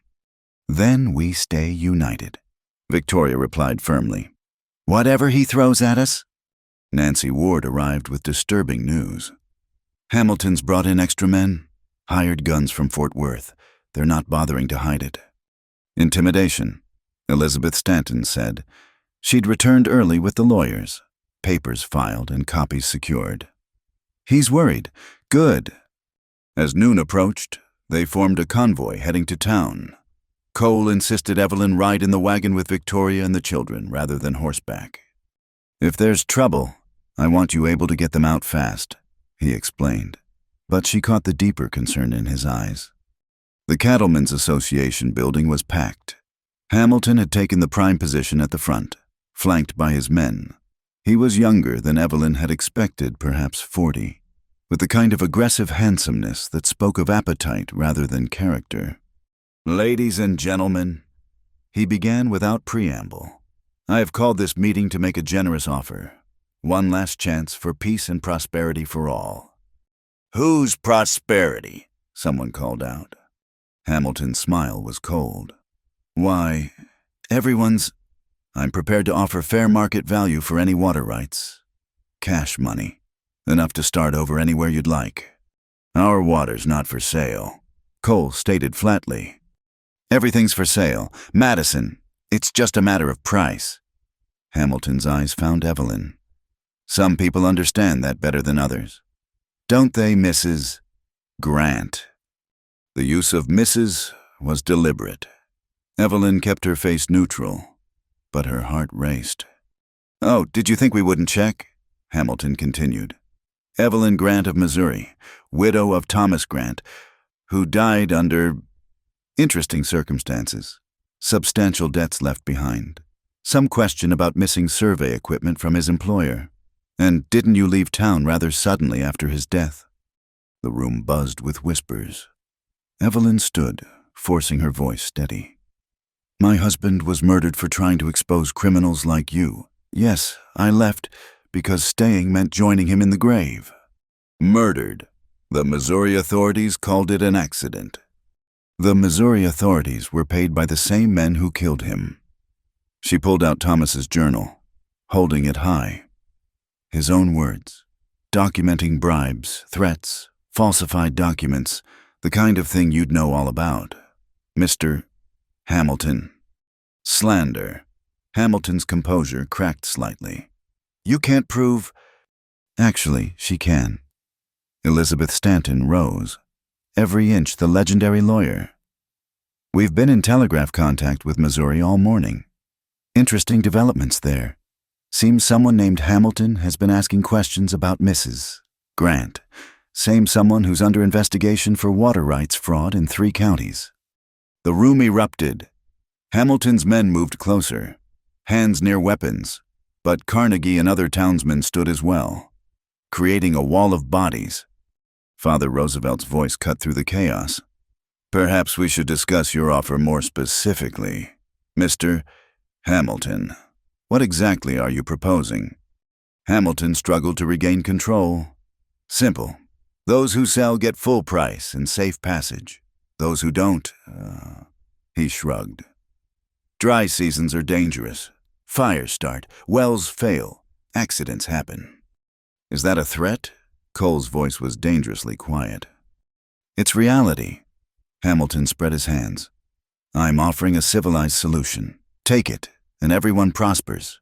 Refuse, and, well, I can't be responsible for what desperate men might do. You mean your hired guns? Salvador Juarez spoke up. We know about the men from Fort Worth. Security professionals. Hamilton corrected. Here to protect my legitimate interests. Nancy Ward surprised everyone by laughing a sound like creek water over stones. Your interests. This land knew water before your people knew words. The stones remember. The old agreements remember. You think your papers mean more than generations of use. Savage superstition, Hamilton sneered. This is about law, not legends. Then let's talk law, Garrison the lawyer said smoothly. Spanish law, mission law, federal law, we've filed in all jurisdictions. Your claims will be examined very carefully, Mr. Hamilton, very carefully indeed. Hamilton's face darkened. You've made a mistake, all of you. I offered peace, remember that. He strode out, his men following. The room stayed tense until they heard horses leaving, then gradually relaxed. Well, Elizabeth said cheerfully, that went better than expected. He's rattled. He's also dangerous, Cole warned. Those threats weren't idle. They dispersed carefully, groups staying together for safety, back at the ranch. Cole insisted on doubling the watch, bringing in trusted hands from neighboring spreads. That evening, as Evelyn helped with supper, Rose tugged at her skirt. Miss Evelyn, are we in trouble? She knelt to the child's level. No, sweetheart. Sometimes grown-ups disagree about things, but we're all safe. Noah says, Mr. Hamilton wants to steal our water. Well, we're not going to let him, are we? Rose shook her head solemnly, then surprised Evelyn by throwing her small arms around her neck. I'm glad you're here. You make Papa brave. Over the child's head. Evelyn caught Cole watching from the doorway. The look in his eyes made her breath catch gratitude mixed with something deeper, more dangerous to her carefully guarded heart. Later, after the children were asleep and the night watch set, she found him on the porch as had become their custom. I'm sorry, she said without preamble. About what Hamilton revealed. I should have told you. Stop! He turned to face her. You told me what mattered. The rest is noise. The debts were real. After Thomas died, I found out he'd borrowed to fund his investigation. I sold everything, but it wasn't enough. That's part of why I ran. And the missing equipment, taken by the same men who killed him. I suspect easy enough to blame a dead man. Bitterness crept into her voice. Another black mark on his name and mine. Cole was quiet for a moment. Then, thank you for telling me, but it doesn't change anything. You're still the woman who saved Ruth, who fought the fire, who stands up to men like Hamilton. It might matter to others, the community. The community saw you stand and fight today, saw Hamilton try to shame you and fail. His smile was grim but proud. If anything, you gained respect. A commotion from the direction of town cut short her reply. They could see an orange glow on the horizon. Not wildfire this time, but something burning in town.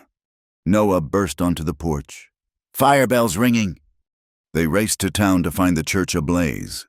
The old wooden structure was fully involved, flames reaching toward heaven in terrible parody of prayer. Bucket brigades formed automatically, but everyone could see it was too late. Father Roosevelt stood watching his church burn, tears streaming down his face. 20 years of records, baptisms, marriages, deaths, gone. "The mission documents?" Evelyn asked urgently. "Safe? I moved them to the bank vault yesterday." His voice was hollow. "But everything else?"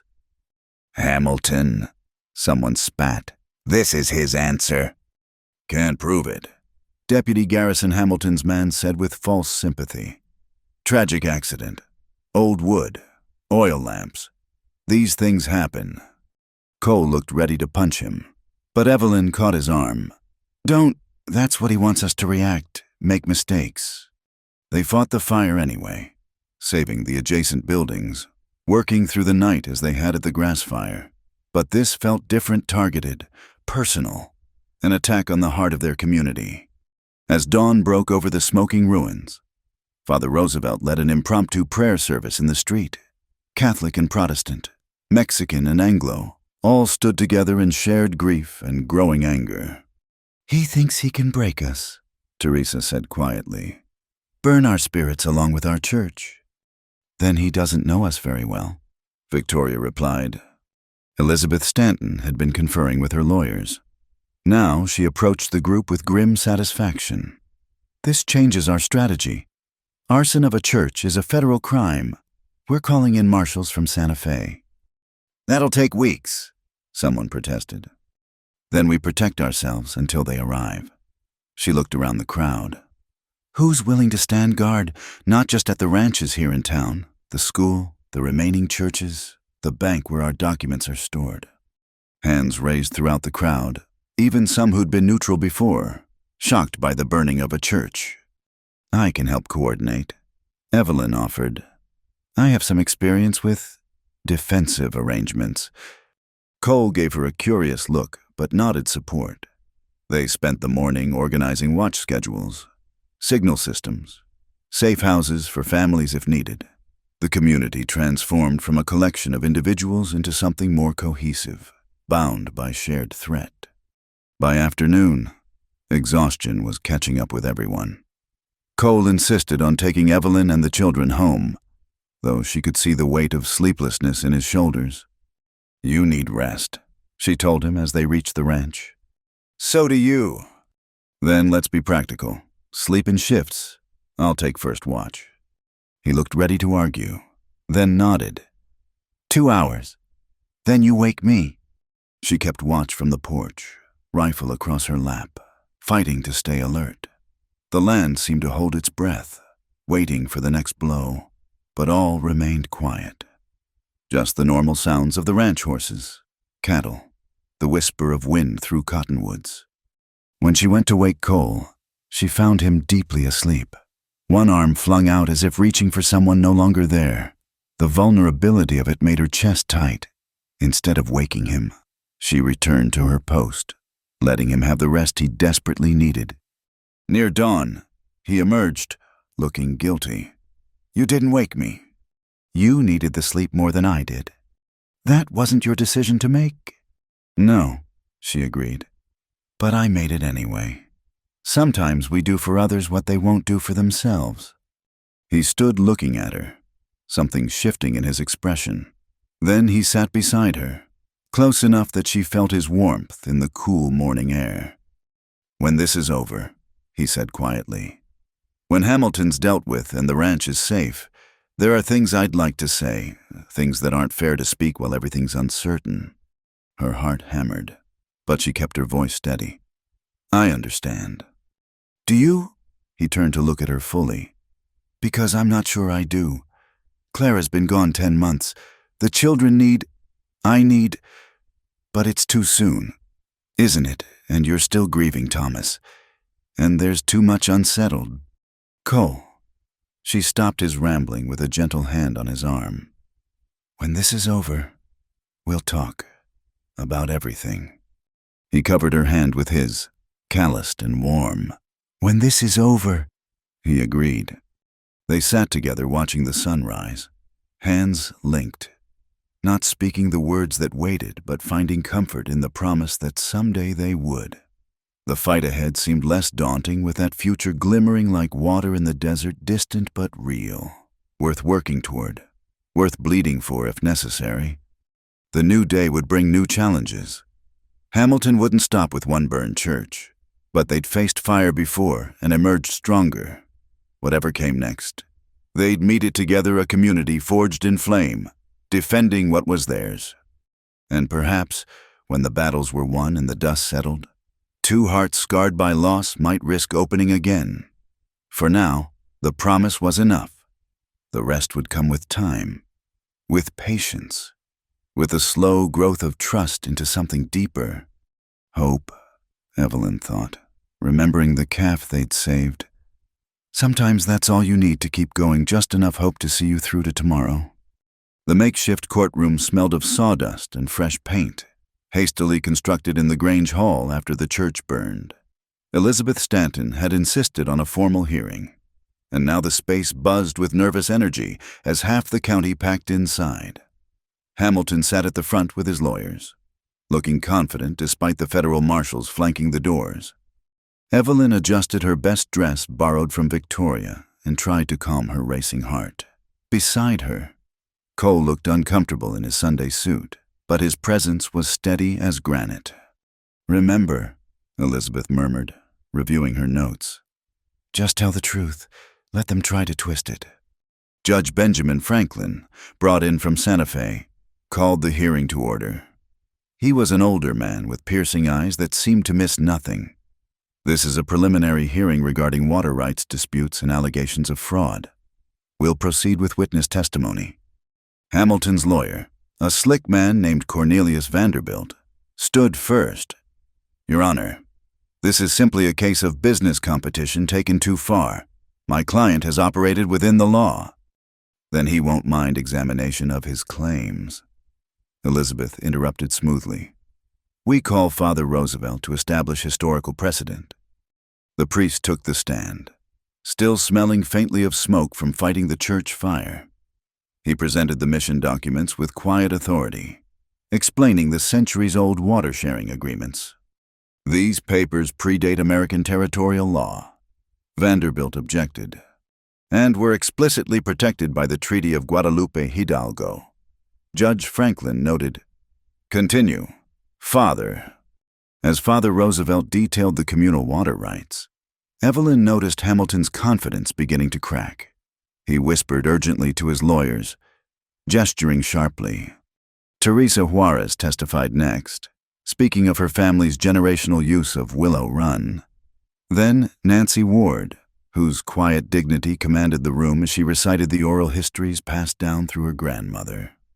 Hearsay, Vanderbilt protested. Stories and legends have no legal standing. The witness is establishing continuous use, Elizabeth countered, a key element of water rights law. Judge Franklin nodded. I'll allow it. When Evelyn's turn came, her legs felt weak. She forced herself to walk steadily to the witness chair, meeting Hamilton's cold stare without flinching. State your name for the record. The clerk instructed, Evelyn Grant, widow of Thomas Grant.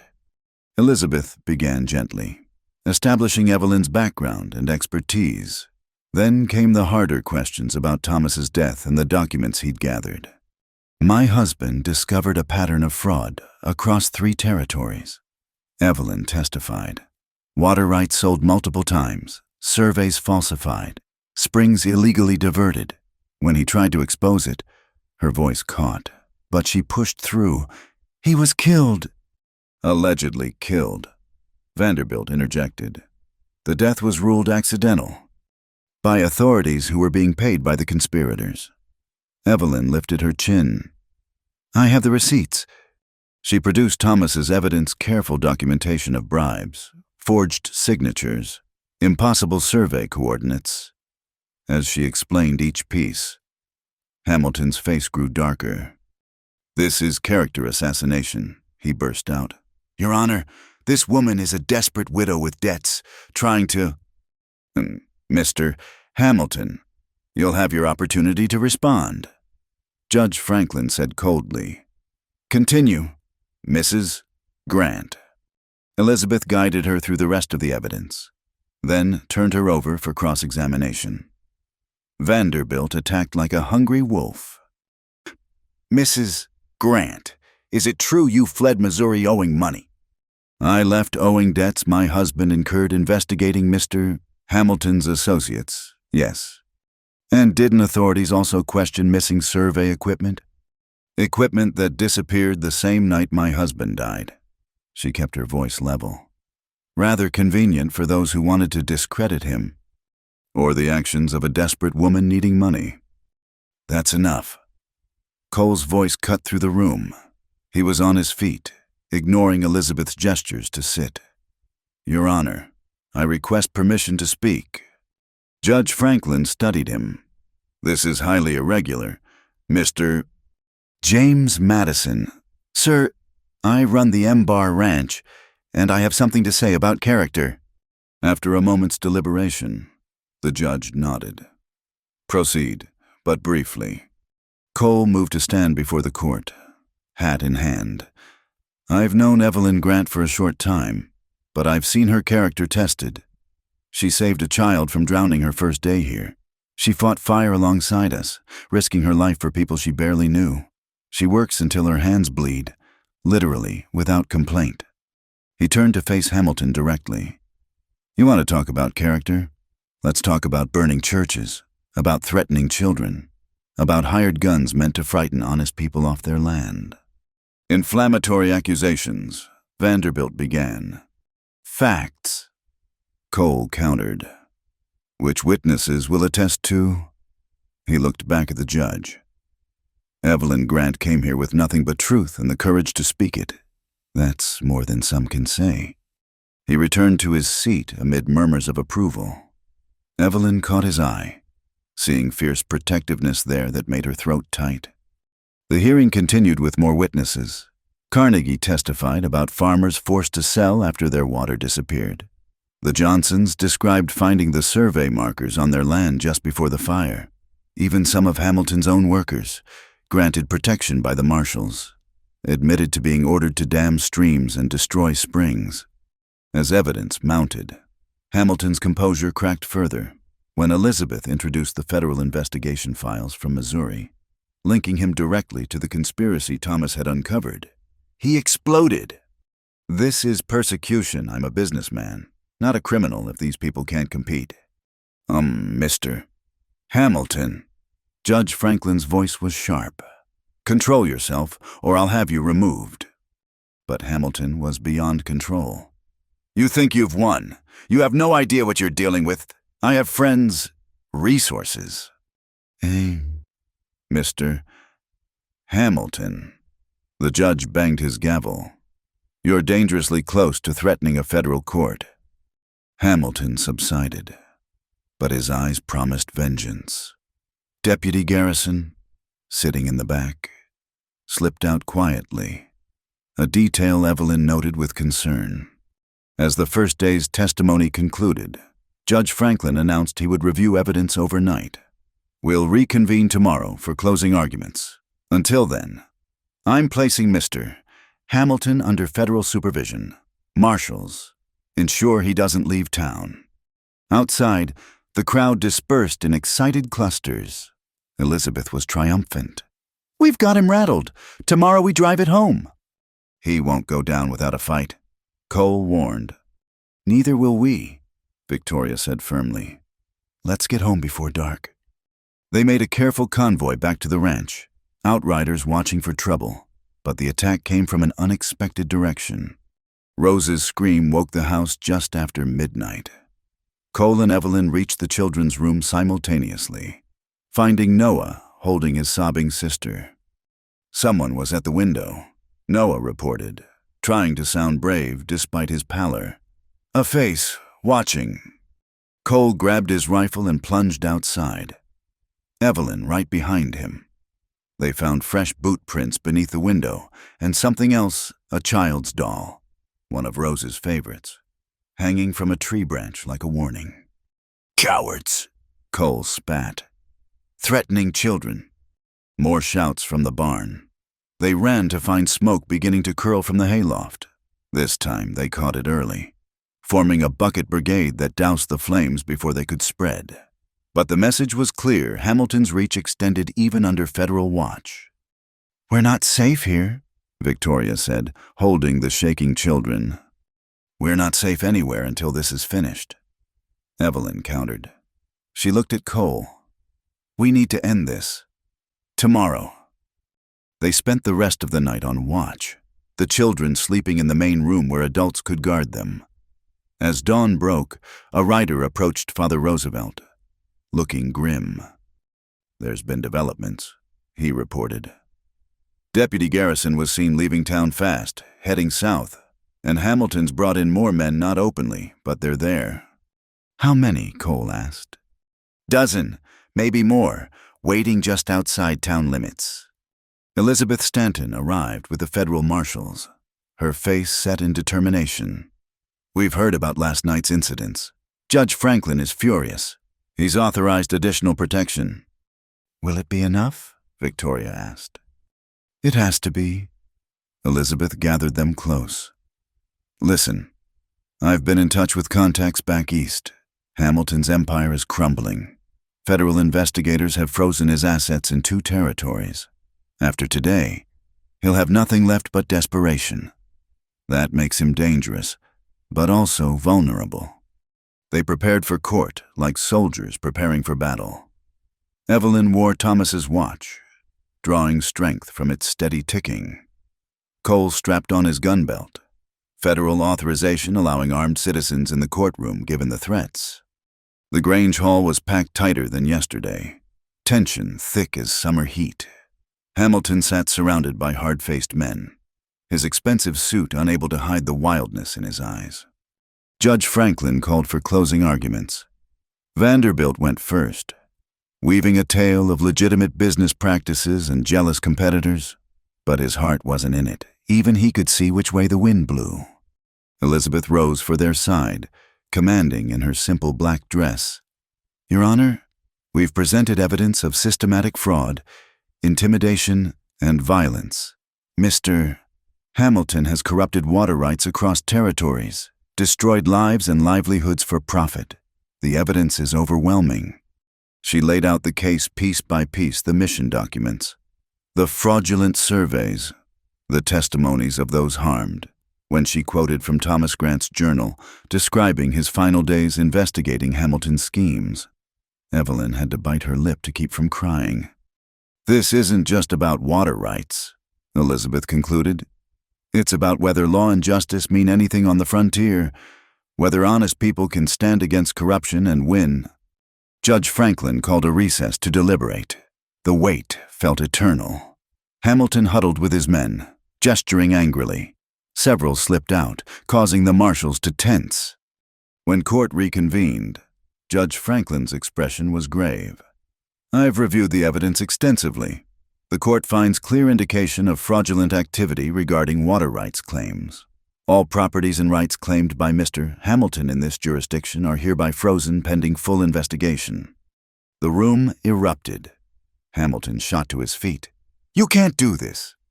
"Furthermore," the judge continued, "based on evidence of interstate fraud, I'm ordering Mr. Hamilton held for federal prosecution." "No." Hamilton's composure shattered completely. "I won't be railroaded by backward fools and lying women." He made a gesture, and chaos exploded. His men went for weapons, but the marshals were ready. The crack of gunfire sent people diving for cover. Women screamed, men shouted. And in the melee, Hamilton bolted for the door. Cole was already moving. He intercepted Hamilton, both men crashing into overturned benches. They grappled viciously, Hamilton fighting with the desperation of a cornered animal. "Pa!" Noah's voice cut through the chaos. Evelyn turned to see Deputy Garrison holding the boy, gun pressed to his temple. Rose stood frozen nearby, eyes wide with terror. "Everyone stop," Garrison shouted. "We're leaving, and the boy comes with—" He never finished. Nancy Ward seemed to materialize from nowhere, her riding crop whistling through the air to strike his gun hand. The weapon flew wide as Noah twisted free, running to Evelyn while Nancy subdued Garrison with efficient brutality. With their leader down and plans collapsed, Hamilton's remaining men surrendered quickly. Federal marshals secured the room while townspeople emerged from cover, shaky but victorious. Hamilton sat in shackles, his fine suit torn, face twisted with rage. As marshals prepared to take him away, he locked eyes with Evelyn. "This isn't over," he snarled. "You think you've won, I have friends. Resources you can't imagine.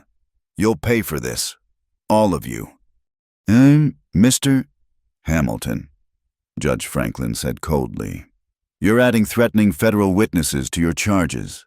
I suggest you remain silent." As they led him away, Evelyn felt no triumph, only exhaustion. Thomas was still dead. The months of fear and running couldn't be undone, but perhaps now there could be justice, if not peace. Cole appeared at her elbow, Noah and Rose clinging to him. His temple bled from the fight, but his eyes were clear. "You all right?" he asked softly. "Getting there." She touched the cut on his head gently. "This needs tending." After, he looked around the chaotic courtroom, then back at her. "It's over. Evelyn, we won." "Part of it's over," she corrected. "Hamilton will have lawyers, appeals, and there's still the water rights to sort out, the community to rebuild." "But we'll do it together." Victoria had joined them, Teresa and Salvador close behind. Father Roosevelt was offering prayers of thanksgiving while Nancy Ward accepted backslaps from cowboys who'd never acknowledged her before. Elizabeth Stanton approached, triumph lighting her face. "The federal prosecutors will take it from here. Hamilton's going to prison for a very long time." "What about the water rights?" someone called out. Judge Franklin, still maintaining order despite the chaos, addressed the crowd. "Based on the evidence presented, I'm ruling that all water rights revert to the original mission grants. Communal access will be restored, administered by a board of local stakeholders." More cheers, though tired ones. People began dispersing slowly, reluctant to leave the scene of their victory. "Come on," Cole said to his family. "Let's go home." But as they prepared to leave, Carnegie approached with several other men. "Madison, we've been talking. The church needs rebuilding, obviously. But also, we're thinking it's time for a proper school, and maybe a community center where folks can meet without needing Hamilton's permission." "What's that got to do with me?" "We want you heading the building committee. You and Mrs. Grant." Carnegie's smile was sly. "Assuming she's staying. That is," all eyes turned to Evelyn.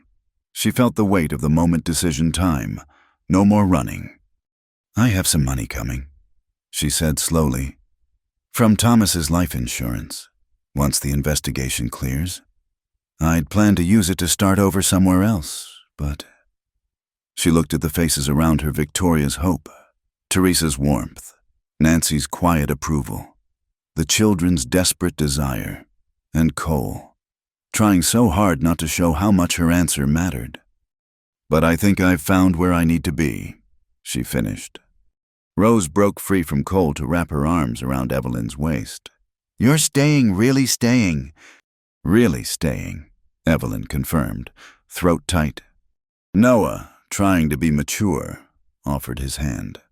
"Welcome home, Miss Evelyn." She shook it gravely, then pulled him into the hug with his sister. Over their heads, she met Cole's eyes. The look there, relief, joy, and something deeper made her heart race. The ride home was subdued despite victory. Everyone felt the exhaustion of prolonged tension finally released. At the ranch, Victoria insisted on tending Cole's wounds while Evelyn helped settle the children, still shaken by the day's violence. "Will Mr. Hamilton come back?" Rose asked as Evelyn tucked her in. "No, sweetheart. He's going far away and can't hurt anyone anymore." "Good." Rose was quiet for a moment. "Miss Evelyn, now that you're staying, does that mean—" "What, honey?" "Nothing." But Rose's eyes darted to the daguerreotype of Clara on the mantel, and Evelyn understood. "Your mama will always be your mama," she said gently. "Nothing changes that I'm just a friend who wants to help take care of you. Is that okay?" Rose nodded, satisfied for now. These bigger questions would take time, careful navigation, but time they now had. Later, with the house quiet and guards posted just in case, Evelyn found Cole on the porch. He'd changed out of his torn suit, looking more himself in work clothes. "Quite a day," he said as she joined him. "Quite a week, month, since I arrived. Really. Regrets?" She considered. "About Thomas, always about the pain that brought me here, but about being here." She shook her head. "No regrets." They sat in comfortable silence, processing all that had happened. Finally, Cole spoke. "Carnegie wasn't wrong about needing help with the building projects, and the ranch still needs a bookkeeper. The children need teaching." He paused. "What I'm saying is, there's work here. Good work. If you want it." "Is that all?" The question slipped out before she could stop it. Cole turned to face her fully. "You know it's not, but you also know I'm not. I can't." He struggled for words. "Clara's only been gone 10 months. The children are still grieving. I'm still—" He gestured helplessly. "I know," Evelyn said softly. "I'm not asking for anything you're not ready to give. Thomas has only been gone 6 months. We're both still finding our way. But maybe—" Cole reached over, taking her hand carefully. "Maybe we could find our way forward together. No promises, no rushing, just seeing where the path leads." She squeezed his fingers gently. "I'd like that." They sat holding hands as stars emerged overhead. 2 people marked by loss, but no longer defined by it. Tomorrow would bring new challenges: rebuilding the church, establishing fair water distribution, healing a divided community. There would be hard work ahead, the kind that left hands bleeding and hearts sore. But tonight, they had this quiet companionship, shared purpose, and the tentative hope that broken hearts could mend. The water would flow free again, the community would rebuild stronger, and perhaps 2 wounded souls might risk loving again. "Look," Cole said suddenly, pointing to the western sky.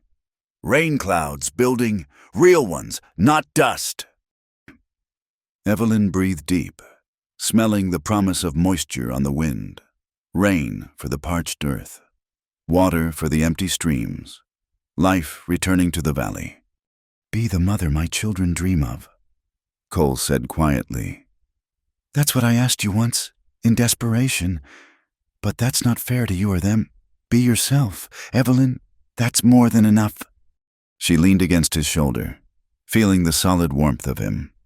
"I'll work until my hands bleed," she murmured. "But not alone anymore." "No," he agreed. "Not alone." The first drops of rain began to fall. Gentle as benediction, they stayed on the porch, hands linked, watching the thirsty earth drink deep. It was a beginning, not an ending, but beginnings were what they needed now. Tomorrow they would start building churches and schools. Yes, but also trust, community, perhaps even love. Tonight, though, it was enough to sit together in the rain. No longer running, no longer hiding. Finally home. The storm built slowly through the afternoon, dark clouds massing over the mountains like an army gathering strength. Evelyn stood in the doorway of the barn, watching lightning flicker in the distance while she prepared the evening feed. 3 weeks had passed since Hamilton's arrest. 3 weeks of tentative peace and careful rebuilding. But something felt wrong today. The horses were restless, and even Ash paced his stall with unusual agitation. "Storm coming?" Nancy Ward said from behind her. The Apache woman had taken to stopping by regularly, helping with the horses and teaching both Evelyn and the children about reading weather signs. But not just rain, something else rides with it. Before Evelyn could ask what she meant, Noah came running from the house. "Miss Evelyn Pa says come quick. There's riders approaching, lots of them." They hurried to the house where Cole stood on the porch, rifle in hand. Victoria had gathered Rose inside, but the little girl pressed against the window, watching with wide eyes. In the distance, dust clouds announced multiple horsemen approaching fast. "Hamilton's men?" Evelyn asked, though Hamilton himself was secured in federal custody awaiting trial.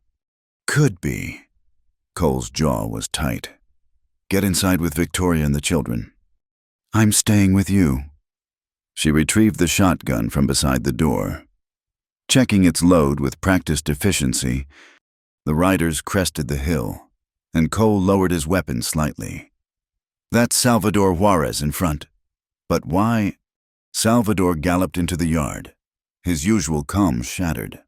"The dam!" he gasped out. "Hamilton's crew, the ones who scattered, they've taken the dam at Willow Run. They're threatening to blow it up." "What?" Cole stepped forward. "That would flood half the valley." "Including the evidence stored in the bank vault," Evelyn realized with growing horror. "All the documents proving the water rights, the mission records. They've got hostages," Salvador continued. "Father Roosevelt, Carnegie, some others who were working on the water distribution plans. They say unless Hamilton's released and charges dropped, they'll destroy everything." More riders arrived, Teresa, with several ranch hands, the federal marshals, townspeople armed with whatever they could find. Thunder rumbled overhead as the storm drew closer. "How many men?" Colo asked, already moving to saddle horses. "Maybe 15, 20. They're dug in good at the dam, led by someone called Red Jack brought in from Texas. They say—" Nancy Ward spoke quietly. "I know another way to the dam. Through the canyon. Dangerous in a storm, but they won't expect it." "No?" Victoria had emerged from the house. "This is what Hamilton wants: chaos, violence, a chance for his lawyers to claim persecution. We need to think." A new voice cut through the planning. "Perhaps I can help." Everyone turned to see a woman dismounting from a lathered horse. She was elegantly dressed despite the dust of hard riding, with sharp, intelligent eyes that missed nothing. "Susan Anthony," she introduced herself. "Elizabeth Stanton sent word about your situation. I was traveling to California, but this seems more pressing." Evelyn had heard of her, another fighter for justice, famous for facing down mobs and corrupt officials alike. But what could even she do against armed desperados? "Ma'am," Cole said carefully, "this is a dangerous situation." "Young man, I've been shot at in 3 states for speaking about women's rights. A few more men with guns don't frighten me." She surveyed the group with tactical precision. "What we need is to divide their attention. Some of you create a distraction at the main approach while others take this canyon route Nancy mentioned." "It's too dangerous," Cole protested. "In this storm." A massive thunderclap cut him off as the sky opened. Rain fell in sheets, instantly turning the yard to mud. But with the rain came an idea. "The storm," Evelyn said suddenly. "It's perfect.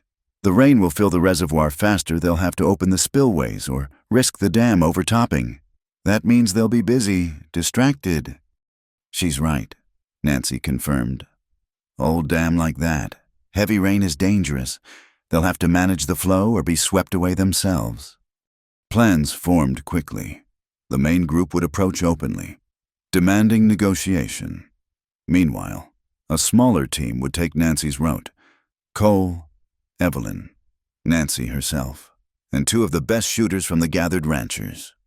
"I'm coming too," Noah announced, appearing in the doorway, soaked from rain. "Absolutely not," Cole said firmly. "Pa, I know that canyon. I've explored it with Nancy. You need me. What I need is you safe with your sister." "What you need," Susan Anthony interrupted, "is to trust your son's capabilities while keeping him from harm's way. He can guide you to the canyon entrance, then return here." Cole struggled visibly, but time was pressing. "To the entrance only, then back with Salvador to guard the house." They moved out into the storm, the main party heading directly for the dam while the smaller group circled wide. Noah led them unerringly through the rain to where a narrow canyon cut through the hills. "Flash flood danger," Nancy warned, eyeing the water already running down the canyon walls. "We must move fast." Cole gripped Noah's shoulder. "You did well, son. Now get back home. Protect your sister and Victoria." "Yes, Pa." Noah hesitated, then threw his arms around his father. "Be careful." "Go," Cole said roughly, emotion thick in his voice. They entered the canyon, immediately drenched by waterfalls pouring from above.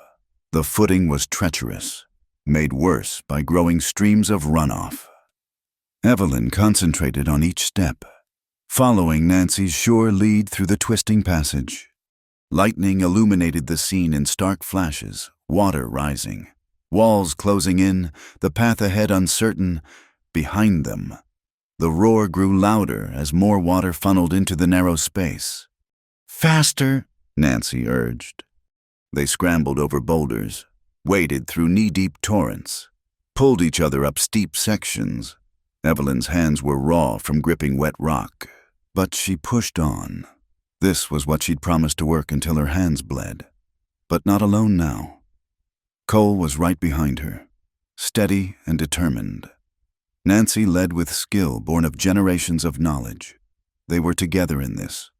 Finally, they emerged above the dam. Through the rain, they could see the desperate scene below. Armed men struggled with the spillway controls while trying to keep weapons trained on hostages huddled against the dam house. The main negotiating party was visible on the access road. Susan Anthony somehow projecting authority even through the storm. "There," Nancy pointed to where Father Roosevelt and the others were being held. "If we can reach them while the outlaws manage the water." A shout from below cut her off. One of Red Jack's men had spotted them. Gunfire erupted, bullets whining off rocks as they dove for cover. "So much for surprise," Cole muttered. But the storm was their ally. Thunder masked the sound of shots, rain obscured vision, and the rising water demanded the outlaws' attention. The dam groaned under the pressure of rapidly filling reservoir. "Cover me," Evelyn said suddenly. Before Cole could protest, she was moving, using the chaos to work her way toward the hostages. She made it halfway before Red Jack himself spotted her. The outlaw leader was a giant of a man with scarred hands and dead eyes. He swung his rifle toward her, but the wet weapon misfired. Cursing, he drew a knife instead, advancing through the rain. Cole's shot took him in the shoulder, spinning him around. Other outlaws turned toward the new threat, giving the hostages an opening. Carnegie, despite his bound hands, managed to bowl over the nearest guard. Father Roosevelt kicked another's legs out from under him. The careful control dissolved into melee. Through it all, the dam continued to groan. Water overtopped the spillways, cascading down the face in torrents. The structure, old and poorly maintained, began to shift. "The dam's failing!" someone screamed. "It's giving way!" Panic seized everyone, outlaws, hostages, rescuers alike. The evolutionary imperative to flee from rushing water overwhelmed all other concerns. But some of the hostages were still bound, unable to run. "Help me!" Evelyn shouted, sawing at ropes with a knife taken from a fallen outlaw. Cole appeared beside her, cutting Father Roosevelt free. Nancy worked on Carnegie's bonds. A terrible crack split the air, not thunder, but concrete and stone giving way. A section of the dam face collapsed, releasing a wall of water into the canyon below. "Run!" Cole grabbed Evelyn with one hand and Father Roosevelt with the other, hauling them up the slope. Behind them, the dam disintegrated in sections, each failure accelerating the next. They scrambled up the hillside, hostages and outlaws alike fleeing the catastrophic failure. Some of Red Jack's men tried to maintain the fight, but most threw down weapons and ran. Red Jack himself, wounded and facing nature's fury, chose survival over vengeance. From the hilltop, they watched in awe as Willow Run reclaimed its course with a vengeance. The flash flood roared through the canyon, sweeping away the remains of Hamilton's illegal dam, scouring the channel clean. In minutes, years of manipulation were erased by the combined power of storm and river. "The town!" someone gasped. "We'll be fine," Nancy said calmly. "The water follows the old channel. Our ancestors knew where to build." Indeed, as they watched, the flood spread into natural basins and overflow areas, dissipating its force before reaching any settlements. The land remembered its old patterns, water finding paths used for centuries before Hamilton's interference. As the storm began to ease, they took stock. Remarkably, no one had died, though several outlaws nursed wounds and everyone was battered by the experience. The federal marshals efficiently rounded up Red Jack and his surviving men. "The documents," Father Roosevelt said suddenly, "all our evidence. The mission records they were in the bank." "Are safe," Susan Anthony announced, appearing with the main party. She was soaked and muddy but triumphant. "We moved them yesterday on Elizabeth's advice. She had a feeling Hamilton might try something desperate." Relief washed over the group. They'd lost the dam, but it was Hamilton's illegal construction anyway.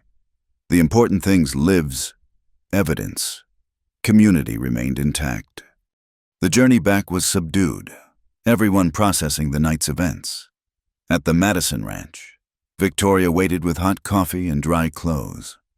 Noah and Rose rushed to embrace their father, words tumbling over each other as they tried to share their experience of the terrifying wait.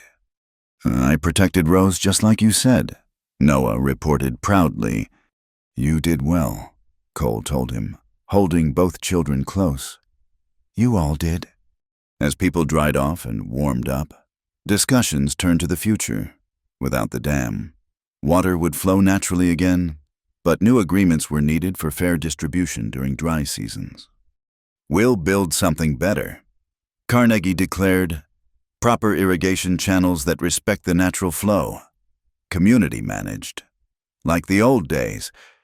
"I'll help with the legal framework," Susan Anthony offered, "ensuring equal access for all, including women landholders and native rights." Nancy smiled, the first full smile Evelyn had seen from her. "The grandmothers will be pleased. They never trusted paper agreements anyway. But if the water flows free..." Plans formed rapidly. The community energy that had fought Hamilton now turned to positive construction. But as the evening wore on, Evelyn noticed Cole growing quiet, withdrawn. When he stepped onto the porch, she followed. "You're thinking about the violence," she guessed. "What the children saw. They're too young for such ugliness." His hands gripped the porch rail. "I brought them into danger." "You protected them while doing what was necessary. They saw courage, community, people standing together against wrong." She moved beside him. "Yes, they saw violence too, but they saw it in context last resort, not first response." "Clara would have..." He stopped, shaking his head. "Clara would have been proud," Evelyn said firmly. "Of you, of them, of this whole community." He turned to look at her, and in his eyes she saw the ongoing struggle, grief and growth, past and future, the desire to move forward, warring with loyalty to memory. "During the fight," he said slowly, "when I saw Red Jack going for you, I felt..." He struggled for words. "Terror, but also clarity, like suddenly knowing what mattered most." Evelyn's heart hammered, but she waited, letting him find his way to whatever needed saying. "I'm not ready," he continued. "Not for everything, but I'm ready to stop being not ready, if that makes sense." Despite the mangled phrasing, she understood perfectly. One step at a time. Together. Together. They stood close, not touching but aware of each other. As evening deepened into night, inside, voices rose in planning and occasional laughter. The storm had passed, leaving clean air and the sound of Willow Run running free. Miss Evelyn Rose appeared in the doorway, rubbing sleepy eyes. "Will you tuck me in?" "Of course, sweetheart." As she moved to follow the child, Cole caught her hand briefly. "Thank you, for today, for everything." "We're partners," she reminded him. "In ranching, in fighting floods, in raising children. Partners help each other." His smile was answer enough. Later, with both children asleep and the last visitors departed, Evelyn sat at the kitchen table, updating the ranch books by lamplight. The familiar work soothed her after the day's chaos. Columns of numbers made sense, balanced properly. Unlike the messy equations of human hearts, Cole appeared with 2 cups of tea. "Thought you could use this." "Thank you," she accepted gratefully, noting he'd remembered how she liked it strong with a touch of honey. "Susan Anthony left this for you." He produced an envelope. Said it was from Elizabeth Stanton. Evelyn opened it, finding a brief note and a bank draft. Her breath caught at the amount. "What is it?" "Payment for my testimony and evidence in the federal case against Hamilton. Elizabeth says there's a fund for witnesses who risk retaliation. This is..." She had to swallow hard. "This is enough to pay off Thomas's debts and still have money to invest in the ranch. You don't have to..." "I want to..." "We're partners, remember?" She met his eyes. "Besides, the children need those school supplies we discussed. And Hope needs a proper pen for when she's bigger, and that section of roof won't last another winter." Cole's expression softened. "Practical investments. The best kind." They sat in comfortable silence, drinking tea while rain pattered gently on the roof. The wild storm had passed, leaving this quiet, peace, and the promise of growth. "I should tell you," Cole said eventually. "Red Jack said something during the fight, about Hamilton having one more card to play, something about documents that weren't in the bank." Evelyn frowned. "What kind of documents?" "He didn't say, probably just desperate talk, but we should stay vigilant."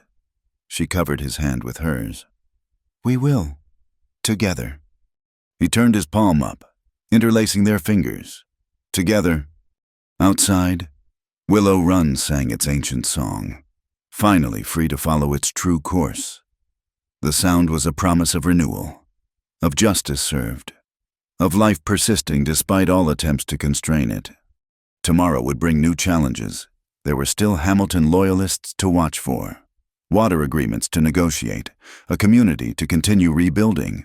But tonight, 2 wounded hearts sat together in lamplight, hands linked across a kitchen table, learning that some things could be mended after all. The storm had passed. The real work of building trust, hope, perhaps even love could now begin. The morning after the dam's destruction dawned clear and peaceful, belying the chaos of the night before. Evelyn woke to find sunlight streaming through her window and the sound of rushing water in the distance. Willow Run, flowing free for the first time in years. She dressed quickly and found the household already stirring. Cole sat at the kitchen table with a telegram, his expression troubled. "From the federal prosecutor," he explained as she poured coffee. "Hamilton's trial has been moved up. They want our testimony within the week." "That's good, isn't it? The sooner he's convicted, the sooner his lawyers can appeal." He passed her the telegram. "They're claiming the dam's destruction was deliberate sabotage to destroy evidence that would have cleared him." Evelyn read quickly, her heart sinking. "But that's absurd. His own men caused the failure by holding it during a storm." "You and I know that, but a clever lawyer could twist it." He rubbed his face tiredly. "There's more. Deputy Garrison escaped during the confusion last night. Word is he's fled to Mexico, but he might still be around." She sat down, considering. What about Red Jack? His testimony could... Red Jack's not talking. Neither are most of his men. They're more afraid of Hamilton than federal prison. Before they could discuss further, hoofbeats announced visitors. Through the window, Evelyn saw Judge Franklin himself, accompanied by federal marshals and a woman she didn't recognize. "Morning, Madison, Miss Grant." The judge dismounted carefully, looking every year of his age. "This is Mrs. Florence Nightingale, special investigator for the Treasury Department. She's here about some irregularities in Hamilton's financial records." Florence Nightingale was a stern woman with sharp eyes that seemed to catalog everything. "I apologize for the early hour, but time is crucial. We've discovered Hamilton was moving large sums through your local bank. Some of those transactions involve forged signatures." "Whose signatures?" Cole asked. "Several local landowners, including Miss Grant, your late husband's." Evelyn's blood ran cold. "That's impossible. Thomas never did business with Hamilton." "According to these documents, he sold water rights to Hamilton 2 days after his death." Mrs. Nightingale produced a folder. "Obviously fraudulent, but Hamilton's lawyers are claiming it proves prior business relationships." They spent the next hour going through documents, Evelyn's anger growing with each forged paper. Hamilton had been building a false narrative, creating a paper trail that painted his victims as willing participants. This is why Red Jack mentioned other documents. Cole realized. Hamilton kept backups of his forgeries. "Where?" Judge Franklin leaned forward. "If we could find those, Nancy Ward appeared in the doorway, having arrived silently, as was her way. "I might know. There's an old mine shaft near the destroyed dam. I've seen riders going there at night." "That's federal land." The judge mused. "We'd have every right to search it." Plans formed quickly, while the judge and Mrs. Nightingale returned to town to organize an official search party. Cole, Evelyn, and Nancy would scout the location. It was dangerous if Hamilton had men still loyal to him. They'd be guarding any hidden evidence. "I don't like splitting up," Cole said as they prepared to ride out. "Neither do I, but we need those documents." Evelyn checked her rifle, then looked toward the house where Victoria was teaching the children. They'll be safe with Victoria in the hands. They rode in silence, following Nancy through increasingly rough terrain. The abandoned mine appeared suddenly a dark mouth in the hillside, partially concealed by brush. Fresh horse tracks led to the entrance. "Someone's been here recently," Nancy observed, dismounting quietly. They approached carefully. Weapons ready. The mine entrance was cool and dark, timber supports creaking ominously. Cole lit a lantern, revealing a narrow passage that disappeared into blackness. "I'll go first," he said. "We go together," Evelyn corrected. "Nancy, can you keep watch?" The Apache woman nodded, positioning herself with a clear view of the approaches. Inside, the mine was a maze of passages. They followed the most worn path, noting recent disturbances in the dust. 50 feet in, the passage opened into a larger chamber where wooden crates were stacked against one wall. "Jackpot," Cole breathed. They pried open the nearest crate, finding exactly what they'd hoped: ledgers, documents, correspondence, Hamilton's secret archive, documenting years of fraud, intimidation, and worse. "Look at this." Evelyn held up a letter. Instructions to have Thomas removed from consideration, dated a week before his death. Cole's expression darkened. "We need to get these out of here." A sound from the passage cut him short. Footsteps, multiple sets, approaching fast. "Back entrance," Evelyn whispered. "Cave in, from the looks of it." Cole drew his pistol. "We'll have to go through them." But before they could move, a familiar voice called out, "Madison, that you in there?" Deputy Garrison stepped into the light, gun drawn. Behind him were 3 hard-faced men, Hamilton loyalists, who'd escaped the night before. "Should have minded your own business. Garrison said conversationally. "Now we've got to clean up Hamilton's mess permanent-like." "You're already wanted for federal crimes," Cole pointed out, keeping his own weapon steady. "Murder won't help your situation." "Can't make it much worse neither." Garrison's smile was ugly. "Besides, accidents happen in old mines. Supports give way.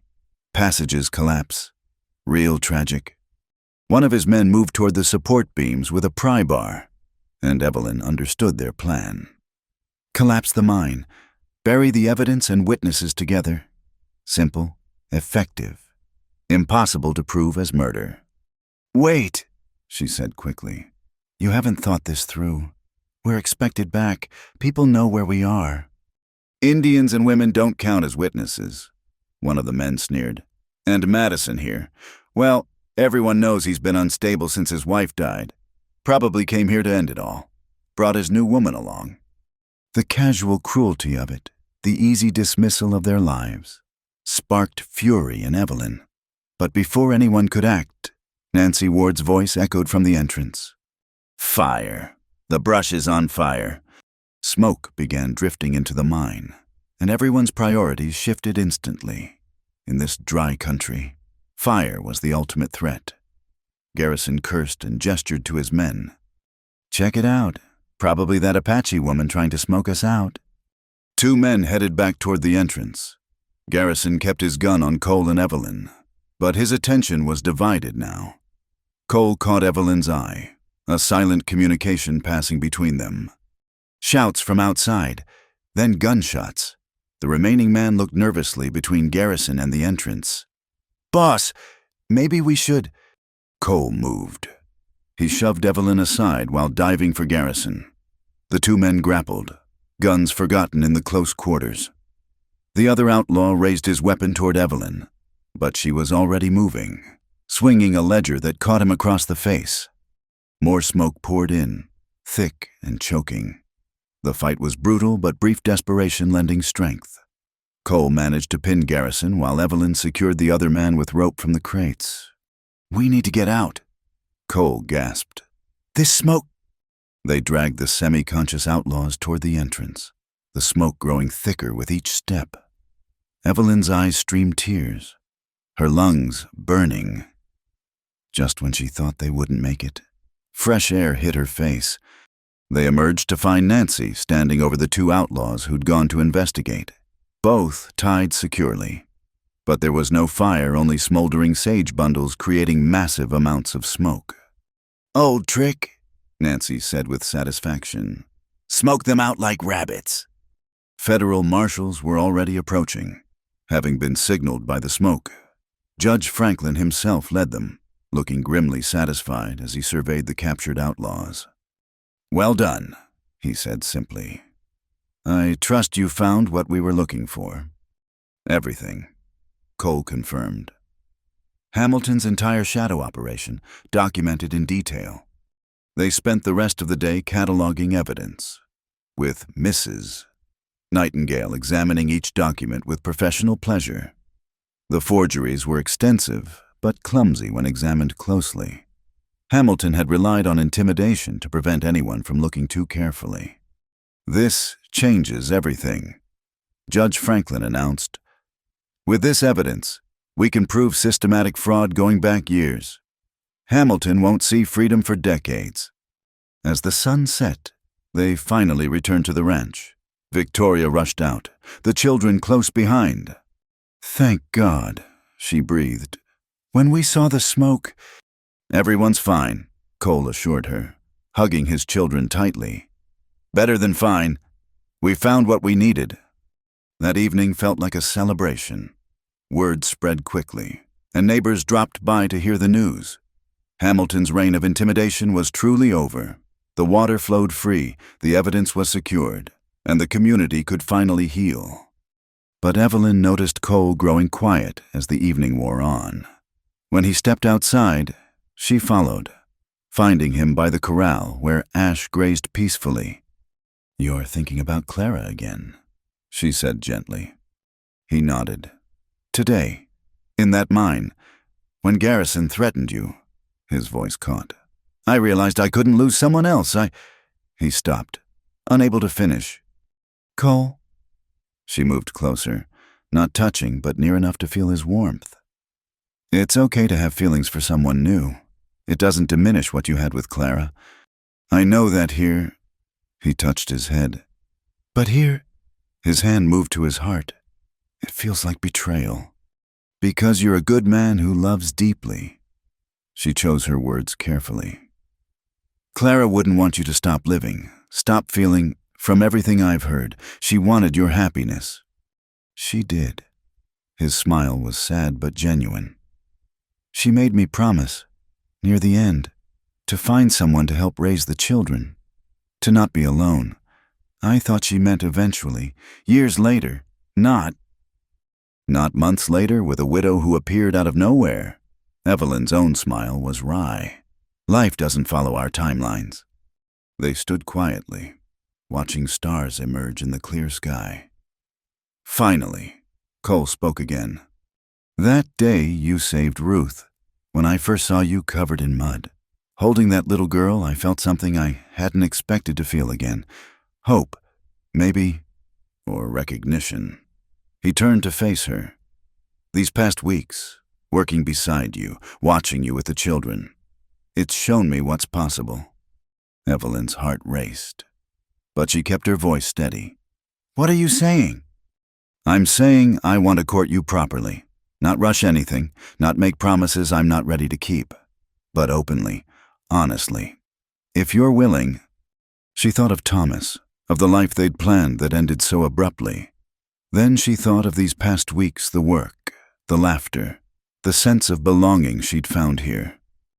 I'm willing, she said softly. His smile transformed his face. Years dropping away. Noah and Rose already asked me to stay forever about 12 times each. She laughed. I think they'll approve. Inside, Victoria was putting the children to bed. Rose sleepily demanded a story, and Noah pretended he was too old for such things while listening intently. Evelyn and Cole stood in the doorway, watching the domestic scene with shared contentment. Tomorrow, we testify. Cole said quietly, Put Hamilton away for good. Then we can focus on building something new. Together, Evelyn agreed. That night, she sat at her small desk, writing in her journal by lamplight. Asterisk, the water runs free. The evidence is found. The community has prevailed against corruption and greed. These are the public victories we'll celebrate. Asterisk, but there are private victories too. A man learning to love again. 2 children finding hope for their future. And myself, discovering that sometimes running toward something is really running toward where you belong. Asterisk, tomorrow brings challenges, testimony, legal procedures, the slow work of rebuilding trust, but also possibilities. Cole asked to court me properly, such an old-fashioned phrase for such a modern feeling. Yet it's right. We need time, care, the slow building of something lasting. Asterisk, I came here with bleeding hands and a broken heart. I stay with healing hands and a mending spirit. The work continues, but no longer alone. Asterisk, be the mother my children dream of. He once begged in desperation. Now I have a different goal, to be the woman I'm meant to be, part of a family we're all building together. She closed the journal and prepared for bed, hearing the night sounds of the ranch horses nickering, wind in the cottonwoods, the distant music of Willow Run. Tomorrow would bring its own challenges, but tonight, peace settled over the Embar like a blessing. The past was honored, the future was possible, and the present, this moment, this place, these people was exactly where she belonged. The first drops of rain began just as Father Roosevelt raised his hands to begin the ceremony. Not the violent storm of weeks past, but a gentle spring rain that turned the dust to rich earth and filled the air with the scent of renewal. The entire community had gathered in the yard of the Embar Ranch, transforming the working space into something magical with wildflowers, ribbon streamers, and lanterns waiting to be lit at dusk. Evelyn stood before the mirror in Victoria's room, hardly recognizing herself. The simple white dress wasn't new. Victoria had altered her own wedding dress with patient skill, but it was beautiful in its simplicity. Nancy Ward had woven small white sage blossoms into her hair, a blessing from the land itself. "You're shaking," Victoria observed, adjusting a final pin. "I'm terrified," Evelyn admitted with a laugh. "Fighting outlaws seems easier than this." "Different kind of courage needed today." Victoria squeezed her shoulders. "But you've got plenty of both kinds." A knock at the door interrupted them. "Miss Evelyn!" Rose's voice was excited. "Papa says it's time." The little girl burst in wearing her best dress, clutching a basket of flower petals. Behind her, Noah stood uncomfortably in his first proper suit, trying to look mature despite his obvious excitement. "You look beautiful," Rose breathed, "like a fairy tale lady." "And you look like a perfect flower girl." Evelyn knelt carefully, mindful of her dress. "Are you ready for your important job?" "I practiced lots," Rose demonstrated by scattering imaginary petals. "Noah says I throw too many at once, but I think more is better. Your enthusiasm is perfect." She turned to Noah. "And you ready to stand with your father?" The boy nodded solemnly. "Pa's nervous too. He changed his tie 3 times. That image of Cole fussing with his appearance made Evelyn's heart warm. In the months since Hamilton's conviction and imprisonment, they'd courted carefully, mindful of the children and their own healing hearts. But somewhere between shared work and quiet evenings, careful courtship had grown into certainty. "Time to go," Victoria announced. "Can't keep everyone waiting." The walk to the yard felt both endless and too quick. Through the window, Evelyn could see the assembled crowd ranchers and townspeople, Anglo and Mexican and Apache, all united in celebration. Carnegie had built an archway of bent willow branches, now decorated with spring flowers. Teresa Juarez and her daughters had cooked for days, filling tables with food. Even Elizabeth Stanton had returned for the occasion, bringing news of water rights victories in other territories inspired by their success. But Evelyn's eyes found only Cole, standing with Father Roosevelt under the archway. He wore his best suit with the same slightly uncomfortable dignity he brought to all formal occasions. When he saw her, his face transformed with a smile that made her knees weak. The music began Salvador on guitar, joined by a fiddle and harmonica. Rose proceeded first, enthusiastically distributing petals with abandon. The crowd chuckled as she remembered halfway to walk slower, assuming exaggerated dignity for the remaining distance. Then Evelyn was walking, Nancy Ward at her side as her chosen witness. The Apache woman had become a true friend these past months, teaching her the deeper rhythms of the land. Having her support now felt like a blessing from the earth itself. Cole's eyes never left her face as she approached. When she reached him, he leaned close to whisper, "You're the most beautiful thing I've ever seen." "Flatterer," she whispered back, making him grin. Father Roosevelt began the ceremony, his voice carrying across the gathering. "Dearly beloved, we gather today to witness something rare and precious, 2 hearts choosing to heal together, to build together, to face whatever comes together." The traditional words followed, but Evelyn barely heard them, lost in Cole's steady gaze. When it came time for vows, Cole spoke first, his voice rough with emotion. "Evelyn, you came into our lives like rain after drought. You saved my daughter, fought beside our community, and showed my family that joy was still possible. I promise to work beside you, to trust your strength while offering my own, to love you through whatever seasons come. You helped me grow around my grief. Now let's grow together toward our future." Evelyn had to swallow hard before she could speak. "Cole, I came here running from loss, and found instead a place to stand and fight. You and your children gave me purpose when I had none, home when I was lost. I promise to love all of you, not replacing what was, but building what can be. I'll work beside you until my hands—" Her voice caught on the familiar phrase, and she saw understanding in his eyes. "Until my hands are worn with age and our grandchildren are telling this story." "The rings," Father Roosevelt prompted. Noah stepped forward proudly with the simple gold bands. They'd been crafted by Carnegie from gold Cole's grandfather had panned, another connection to the land and its history. As Cole slipped the ring onto her finger, a shaft of sunlight broke through the gentle rain, creating a rainbow that arced over the ceremony. The crowd murmured appreciatively at the sign. "By the power vested in me by God and the territory of New Mexico," Father Roosevelt intoned, "I now pronounce you husband and wife. You may kiss your bride."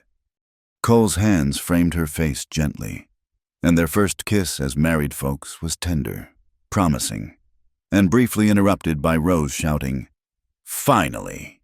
which sent laughter rippling through the crowd. The celebration that followed was joyous chaos. Tables groaned under the weight of food: Teresa's tamales, Victoria's cakes, venison roasted whole, vegetables from gardens now thriving with proper water access. Musicians played while children ran wild and adults danced on the packed earth. "No more Miss Evelyn," Rose informed anyone who'd listen. "Now she's Mama Evelyn." The title, decided by the children weeks ago, still made Evelyn's throat tight. She caught Cole watching her with soft eyes as Rose dragged her into a spinning dance. "No regrets?" he asked when the music paused. "None," she assured him. "You? Only that Clara couldn't meet you? She would have loved you. From what you've told me, I would have loved her too." She touched his cheek gently. "We honor her by being happy. You know." "I know." He pulled her close for another dance as the music resumed. As evening fell, lanterns were lit, creating pools of warm light in the gathering dusk. Elizabeth Stanton raised a toast, her voice carrying authority even in celebration. "To the newlyweds, who proved that love and justice can prevail. May your union be as strong as your community, as enduring as these mountains, and as life-giving as the water that now flows free." "Hear, hear," the crowd responded, glasses raising. More toasts followed, some eloquent, some stumbling, all heartfelt. Carnegie presented them with a handmade weather vane for the house, featuring a running horse that looked suspiciously like ash. Nancy Ward gifted them a blanket woven with traditional patterns. For the cold nights and new beginnings. As the evening progressed, Evelyn found a quiet moment to stand at the edge of the light, looking out over the land. Willow Run sang in the distance, its voice strong with spring runoff. The M-bar stretched beyond, the land she now belonged to as much as it belonged to her. "Escaping your own party." Cole's arms wrapped around her from behind. "Just thinking." She leaned into his warmth.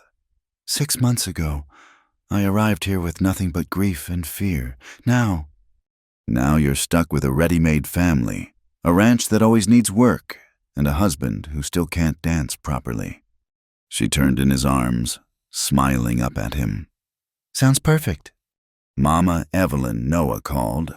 "Come see Teresa's teaching us a new dance." They returned to find the children attempting a Mexican folk dance with more enthusiasm than skill. Soon, everyone was joining in, cultural boundaries forgotten in shared celebration. Even Nancy Ward allowed Carnegie to pull her into a modified square dance, her usual reserve cracking into quiet laughter. As midnight approached, the party began winding down. Families with small children departed first, then others, each stopping to offer final congratulations. The cleanup would wait for tomorrow. Tonight was for celebration. Victoria had arranged for the children to stay with her in town. "To give the newlyweds privacy," she'd said with a knowing wink. As the last guests departed, Cole and Evelyn stood in their yard, surrounded by the gentle chaos of celebration's end. "Home," Evelyn said softly. "Home," Cole agreed, taking her hand. Inside, the house felt different, not changed physically, but transformed by the promise of new beginnings. They moved through familiar spaces made new by their changed relationship. finally settling on the porch where so many important conversations had taken place.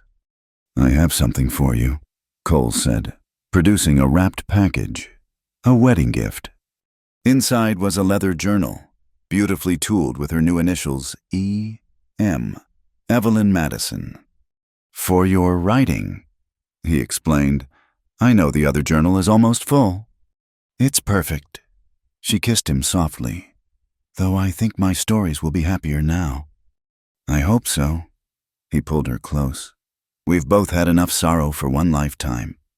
They sat together watching stars wheel overhead, the rain having passed to leave crystal clarity. Somewhere in the darkness, an owl called, and the ordinary night sounds of the ranch continued proof that life persists through all changes. "What are you thinking?" Cole asked. "About Thomas, about Clara, how they'd want us to be happy." "I think they would." He was quiet for a moment. "I used to feel guilty for starting to forget the pain. Now I realize that's what healing is, not forgetting the love, but letting go of the hurt. Growing around it," Evelyn murmured, remembering her own words from months ago. "Like a tree around a fence post." He agreed. "Still there, part of us, but no longer defining us." They eventually moved inside, to begin their new life properly. The old house, witness to so much loss, now held the promise of renewal. Love had come again, not replacing what was lost, but building something new from the ashes of grief. In the morning, there would be ranch work, cattle to tend, horses to train, children to raise, a community to serve. The Water Rights Committee would meet next week, with Evelyn now serving as secretary. The new school would break ground soon. Life would continue with its mixture of mundane tasks and profound moments. But tonight was for them, for new beginnings, for the courage to love again despite knowing loss. As Evelyn closed her eyes, Cole's arms around her, she offered a prayer of gratitude for second chances, for found family, for the persistence of hope. The Embar Ranch stood quiet under starlight, Willow Run singing its eternal song. Inside, two hearts that had known breaking were learning wholeness again. It was ending and beginning, completion and commencement, the closing of one chapter and the opening of the next. And in the barn, Hope, no longer a calf but a young heifer, settled contentedly in her stall, living proof that some things saved by compassion grow strong and sure. The story that began with a desperate woman fleeing grief had become something larger, a testament to community, courage, and the healing power of love. Tomorrow would bring new challenges and new joys, but tonight, all was well at the Embar. The tree grows around the fence post, the water finds its way, and sometimes, if we're very lucky, so do we. Thank you all for listening to this story of love and redemption in the Wild West. I'd love to hear where you're listening from. Please share in the comments below so we can connect and discuss what this tale meant to you.